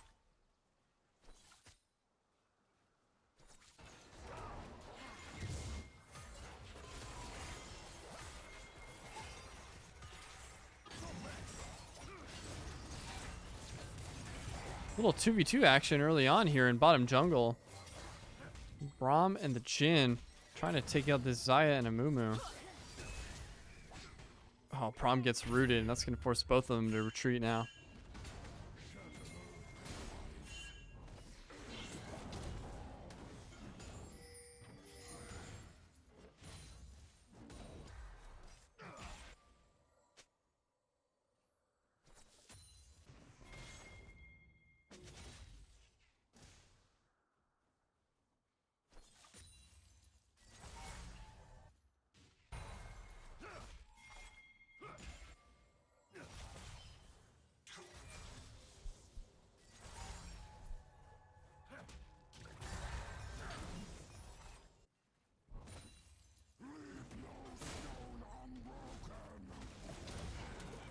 There we go.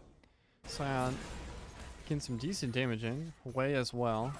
Continuing to just chip away there in mid lane.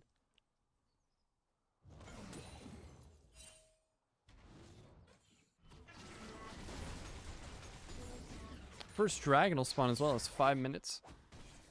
Go ahead and pass so far here in this game 3. Predictions, chat. What are we thinking?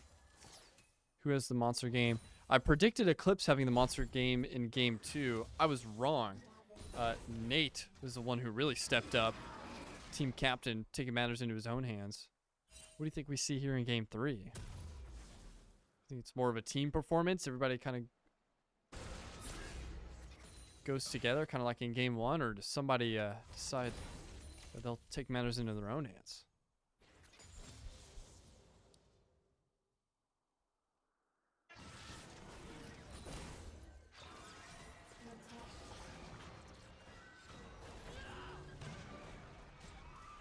Nice ability hit there.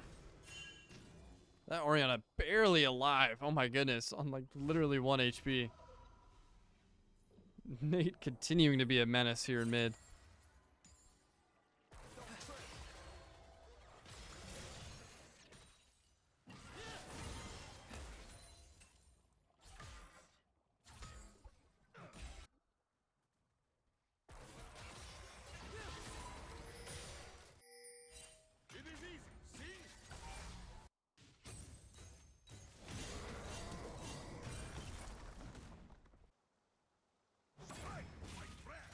Sion also getting great pressure on the top turret as well.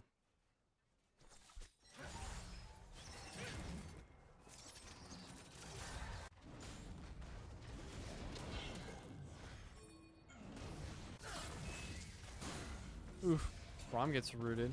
Sion's going to be able to stun the Malphite. Has a minion wave with him as well, so could potentially get some damage on this turret. But meanwhile, as I say that, Kindred and Wei are going to be able to combine for the first blood there in bottom jungle. So we get a little bit of gank from mid lane on that. Oh, Jhin just misses that shot here in bottom lane.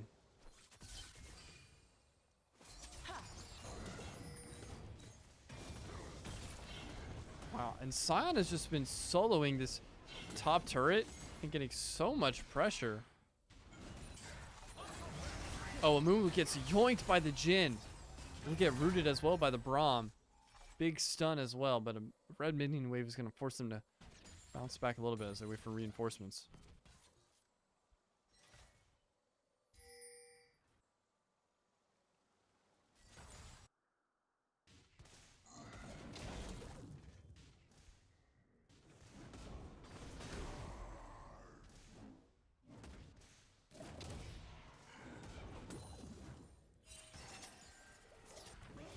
Void grubs are now on the map.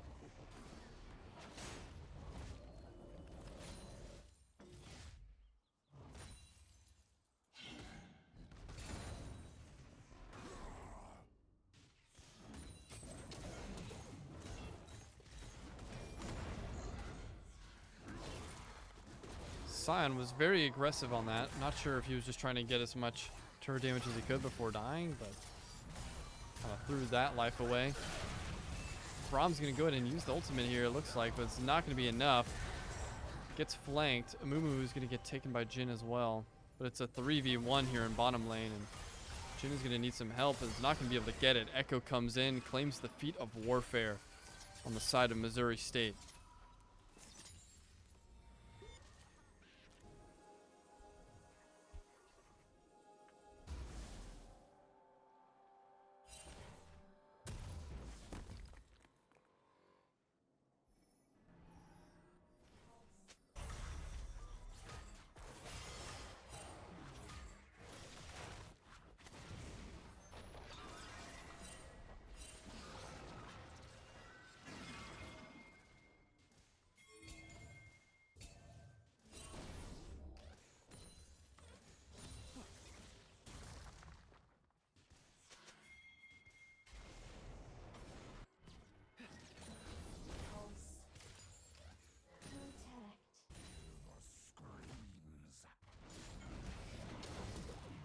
Malphite somehow gets behind Sion here, and he's going to be actually triple teamed.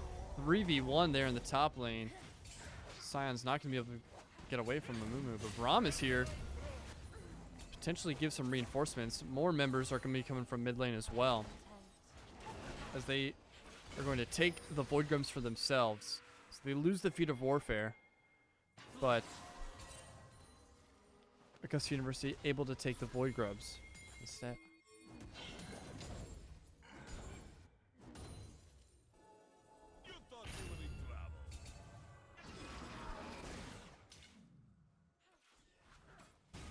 just past the 10-minute mark.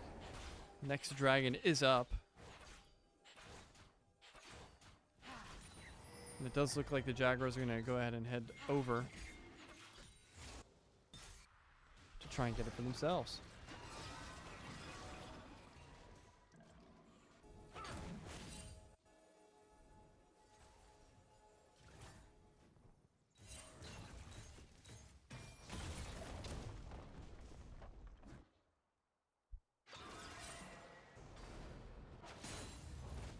Sion has just been an absolute menace in this top lane. So that red turret in top lane is going to be going down here relatively soon. Nate doing his work here in mid as well.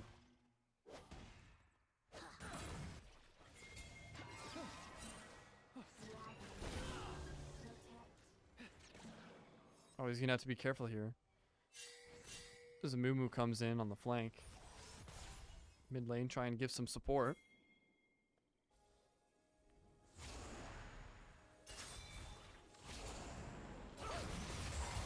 Ooh, big stun onto the Braum.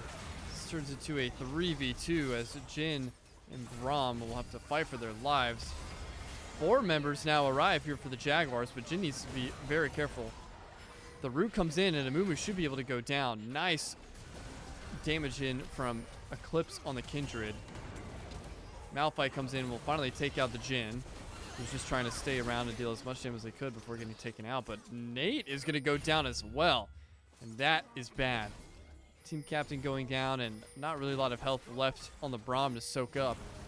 So that is going to be Dragon going the way of Missouri State as they continue their early kill lead. But Sion on top lane will be able to go to take out one of their turrets.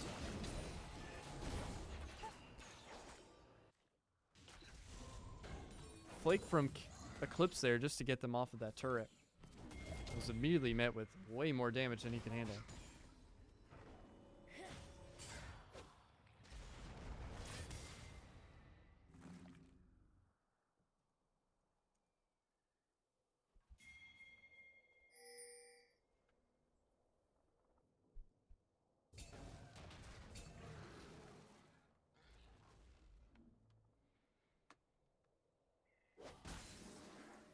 So, somewhat of an early lead so far for Missouri State, but it's still pretty much anybody's game. Pretty back and forth affair.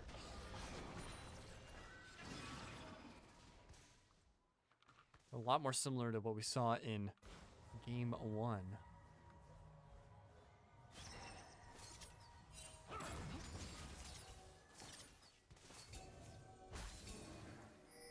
Turret plating will soon fall.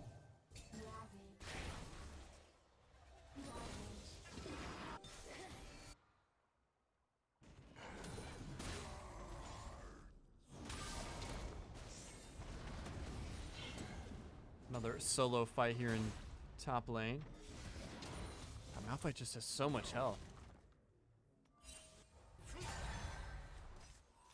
Know what we are winning?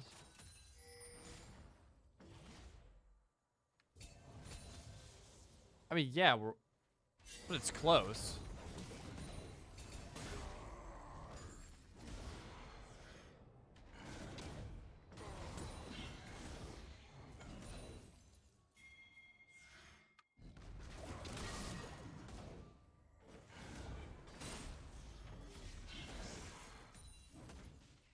It's close. Come on now. It's not like we're running away with it right now. Surely not.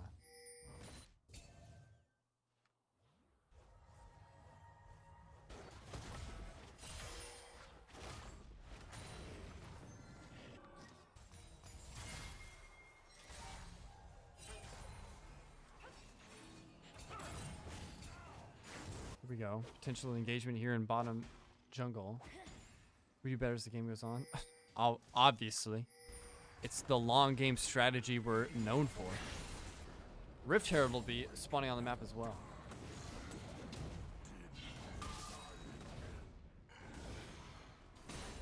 Nice stun from 3 losing lanes here in top lane. That's going to go back and forth here. Ooh, Jin is going to get stunned here. It's a 2v1. No support here. He's going to have to try and retreat towards turret. He's going to barely be able to get out of that alive. Sion had to back off of Malphite. He got flanked by Echo, so he's going to go down. No, he's able to get behind Kindred for the body block. It won't matter, though. Malphite's finally able to get the final blow. The Sion is... He's back. Ooh, that's his ultimate.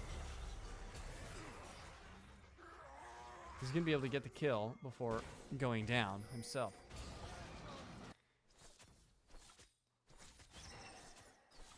And it does look like Augusta is going to Sion passive that he can respawn. Makes sense. He looks like a zombie, so. Becomes a zombie for a short period of time and can auto attack. Augusta is going to take the Rift Herald as well, so they'll be able to use that to get some nice damage on whatever lane they choose to. Go ahead and push that down. They have been much better securing the objectives on the map in games 2 and games 3 than they were in game 1. There's a lot more back and forth. They've been a lot more consistent with this since then.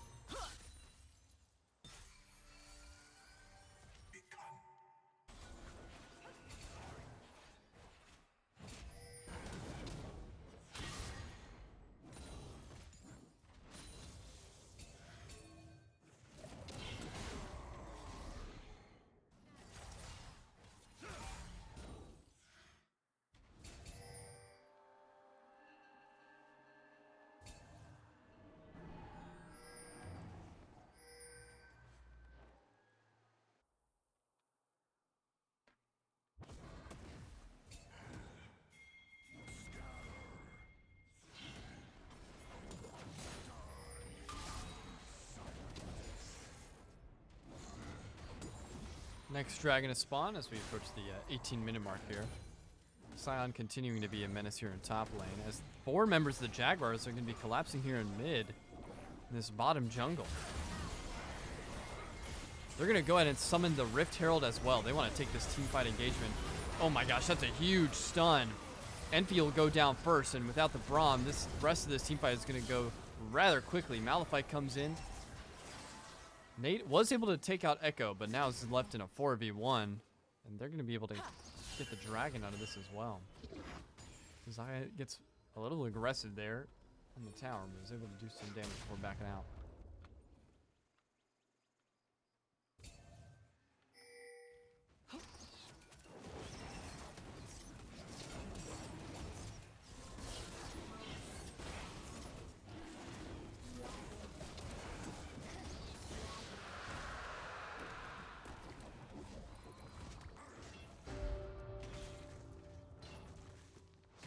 Sion's able to get the next tower here in top lane as well.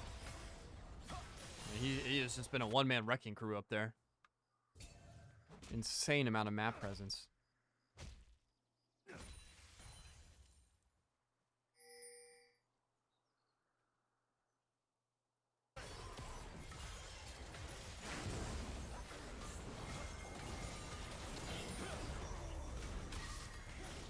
Sion's going to get stuck in what looks like almost a 3v1 there. Kindred's ready and waiting in the bushes just in case he needs help, but could have been dangerous there. It took a lot of damage, but got out of it just fine. Nate now switch over to the bottom lane.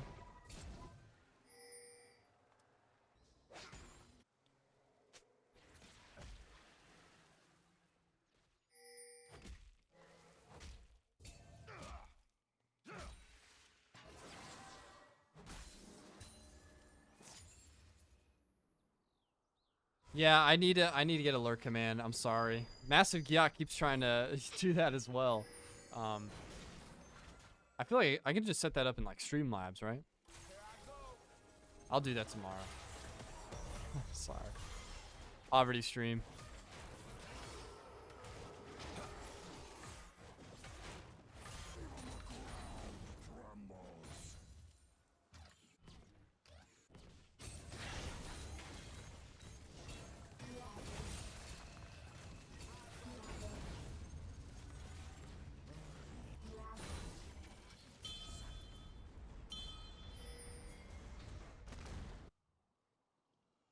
Okay, can somebody explain? Okay, what was Sion's ability there?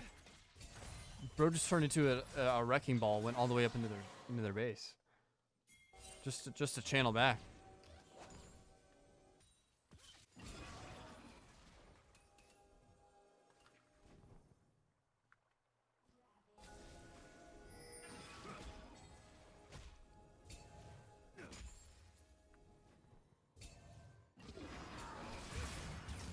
Big unstoppable charge. Oh, naturally.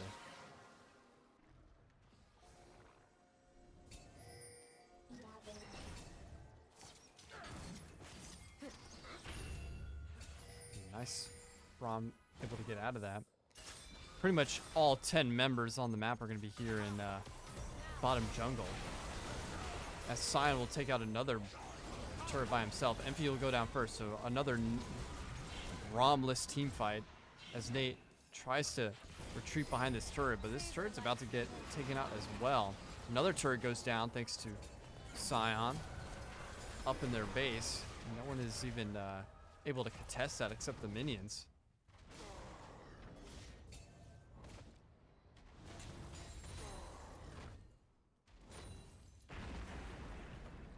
Another inhibitor will go down as well.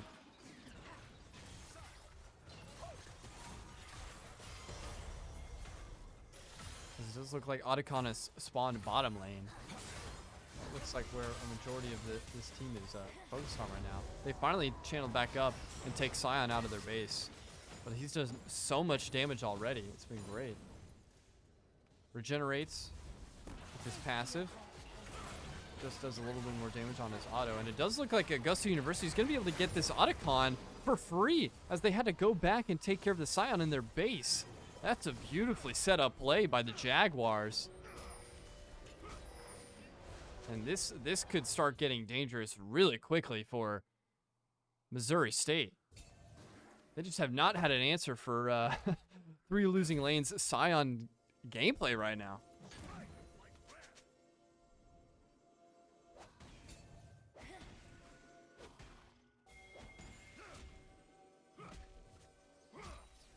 I know, that's what I'm saying, Shank. That was a crazy sequence.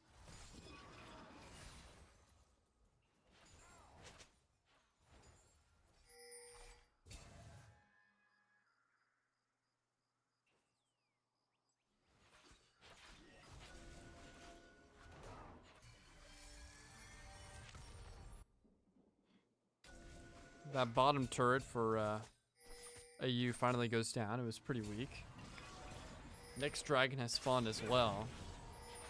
With Otacon buff, I wouldn't be surprised if the Jaguars want to go ahead and take this in bottom jungle. Gets a nice root onto the Amumu.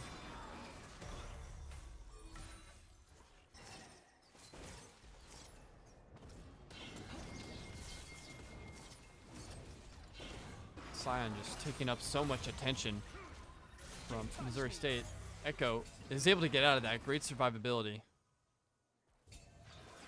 Just taking a lot of damage, but stays alive.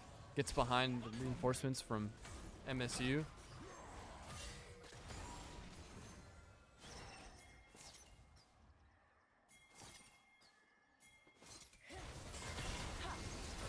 What's the scoreboard looking like? Guys, if Sion finishes with 5 kills, I'll do a muscle reveal on stream. Eclipse getting a double kill here in this next teamfight engagement. Make that a triple as he just swims through Echo. Quad kill from Eclipse on the Kindred. An insane play.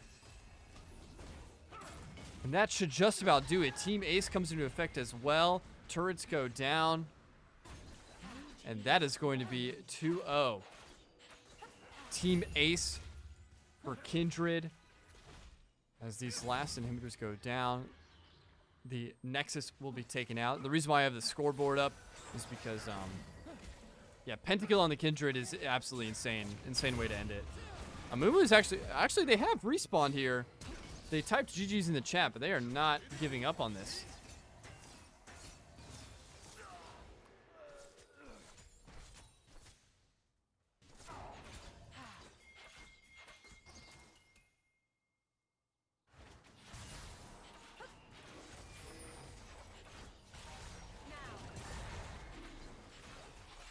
pretty much all she wrote, but they're going to go ahead and take the Golden Dragon as well. Scion fighting the Echo turns into a 2v1 versus the Amumu. Oh, nice. Able to send it airborne. Should be able to get this final kill on Amumu. And will.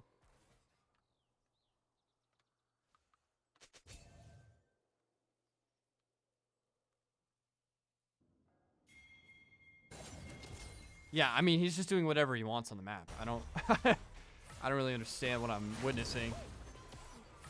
I don't know why we didn't play this guy earlier. It's kind of insane.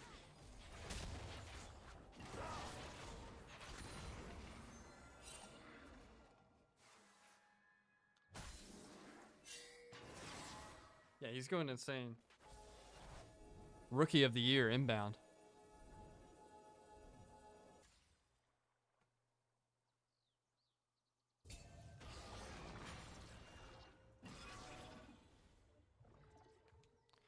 There's currently a bug that is happening. It literally just happened right after game 2, where the end of game scoreboard is not showing up. So, Twitch chat, help me out if we're able to win this game. Type in the kills when we win. I might have to see the final scoreboard. We'll check it on the VOD though when we end as well. Braum goes down again first, but Eclipse on the Kindred has no problem getting the trade.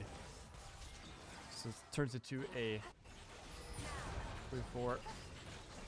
Jhin is actually going to be able to take out the Echo as well, and they're going to go for the Baron buff here. That should pretty much do it if they're able to secure this. Everybody's channeling back to base for the final defeat. It actually looks like Scion is already there in base, taking out another inhibitor. I mean, fork found in kitchen, am I right? Baron Ashore buff will be taken by Augusta.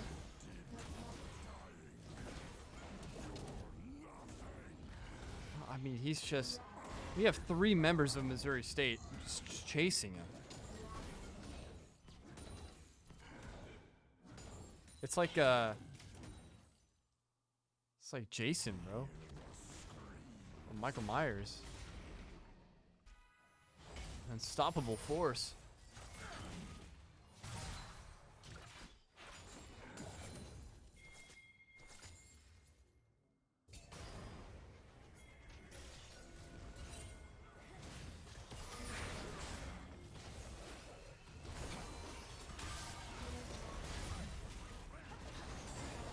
Scion gets stunned at least 4 times so far in this fight, and is still not going to be able to go down. Kindred is going absolutely ballistic right now. Braum is able to finally save life for a fight before finally going down as well. Scion continues his reign of terror, gets regenerated, so can only auto before finally going down.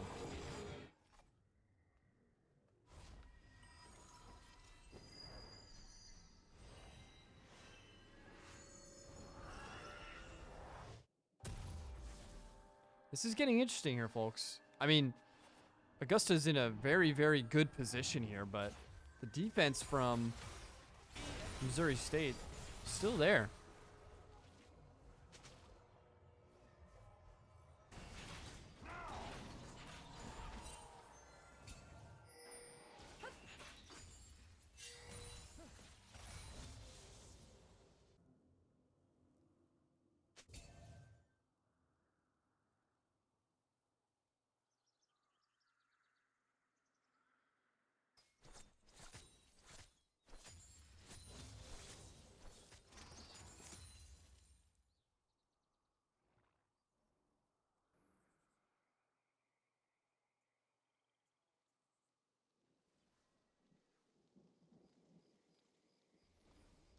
This game has slowed to a crawl as both teams are in very dangerous positions. Augusta wants to finally close this out, and Missouri State wants to stay alive just a little bit longer to try and fight their way back in this. Scion in a 2v1 here.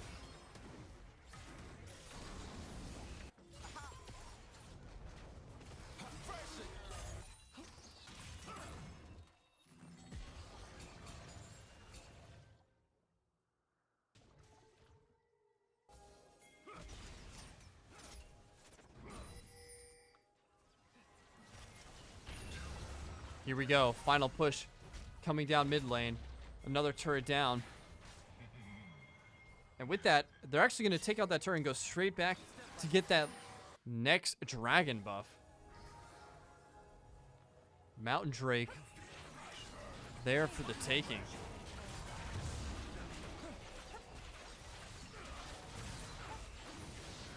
They're going to be able to secure it. None are.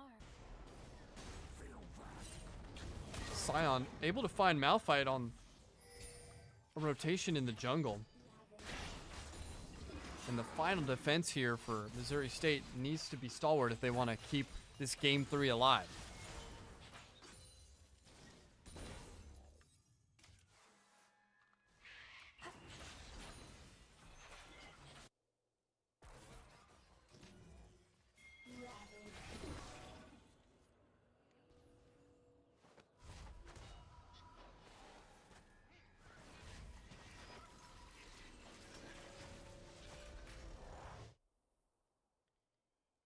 Is there a way for me to see that Golgo on in Spectator? If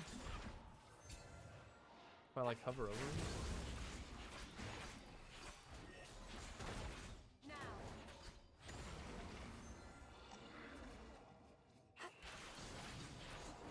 Maybe click on the channel. Let me see. Is that giving you does that give you what you're looking for?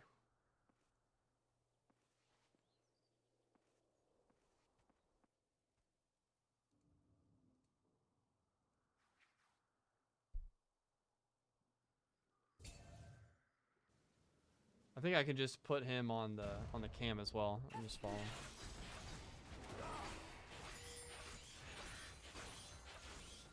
him. Marks walking atom bomb. I mean, yeah, he had a pentakill earlier and he was still frying. He's just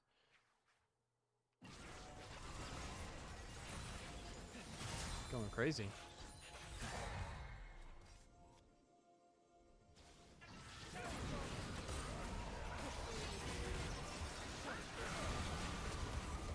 Malphite has to back away, but he's still going to be taken out by Nate on the way.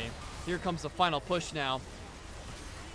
Zaya just barely staying alive. The heals come through, and Kindred is going to be shut down by the Amumu, but Rom is going to be able to get the trade, as will I Miss My Q. Double kill for I Miss My Q, as Echo will go down as well. Scion just hunting down Orianna with a vengeance. Ace coming through thanks to the final hit from Nate, and that will just about do it, folks, as both inhibitors will go down. Oh, Baron Short spawns as well. All 5 members of Missouri State are in the respawn screen for another 20 seconds at the very least, and that should be more than enough to get this Nexus out. Chat, take a look at the kills. Type it in chat just in case we get the bug again. I think I can remember this. 2018. GG's well played to everyone involved. That was a series. Yeah, let me get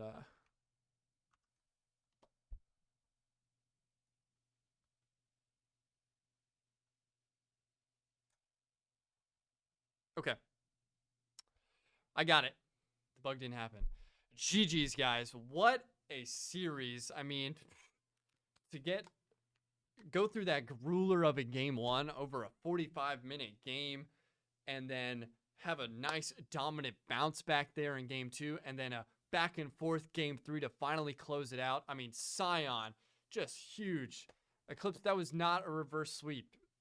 That was, I mean, I guess technically it's a reverse sweep. I'll let you have it. I'll let you have it since it's the first game of the season, but you boys did amazing work.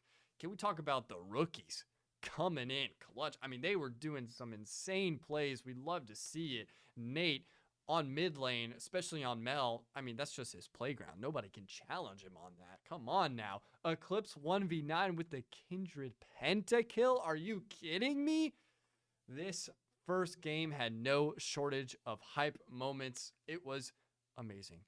It's no wonder that you guys are a fan favorite roster. That was great work. Great work. Starting the season off with a dub. Let's take a look at next week where we are going to be playing. You'll be playing the Thunderbirds, who were the 8th seed going into our group. So we could be able to have an opportunity keep this momentum rolling. Awesome stuff. Awesome stuff. Well, I won't waste your Thursday nights much longer. It's been a joy casting and commenting for you guys. Thank you again for tuning in, interacting with the chat. It's always fun on the League of Legends streams. I've been your host, Noah Bowers, and it's been great. It's been great. No, Nate, you're the GOAT. Nate, you're the GOAT. No, you're breathtaking. You're all breathtaking. It's been my pleasure. I had so much fun. It's a great night. Tune in again tomorrow right here on this same channel for our Overwatch 2 first regular season game of the semester. We'll be doing that right here. It should be at 8 o'clock if I'm not mistaken, but check the Discord and our Instagram for the latest updates because there might be reschedule in there. You know how collegiate esports is. We're very flexible last minute here in the industry. But yeah, ton of fun. GG's to Missouri State. Great win from Augusta University. We love starting off with a dub. Can't have it much better than that. It was a great series. Went all the way. 3 games. A lot of highlights in there that you'll be able to check out on the YouTube and the Instagram later on this week. But without further ado, enjoy your evenings, everybody. Get whatever homework you need to get done. Relax. Enjoy the night. Maybe catch up on Thursday Night Football if you missed it watching us. And get ready for the weekend because tomorrow's Friday, baby. Tomorrow is Friday. I'll see you guys next time. Thanks for having me.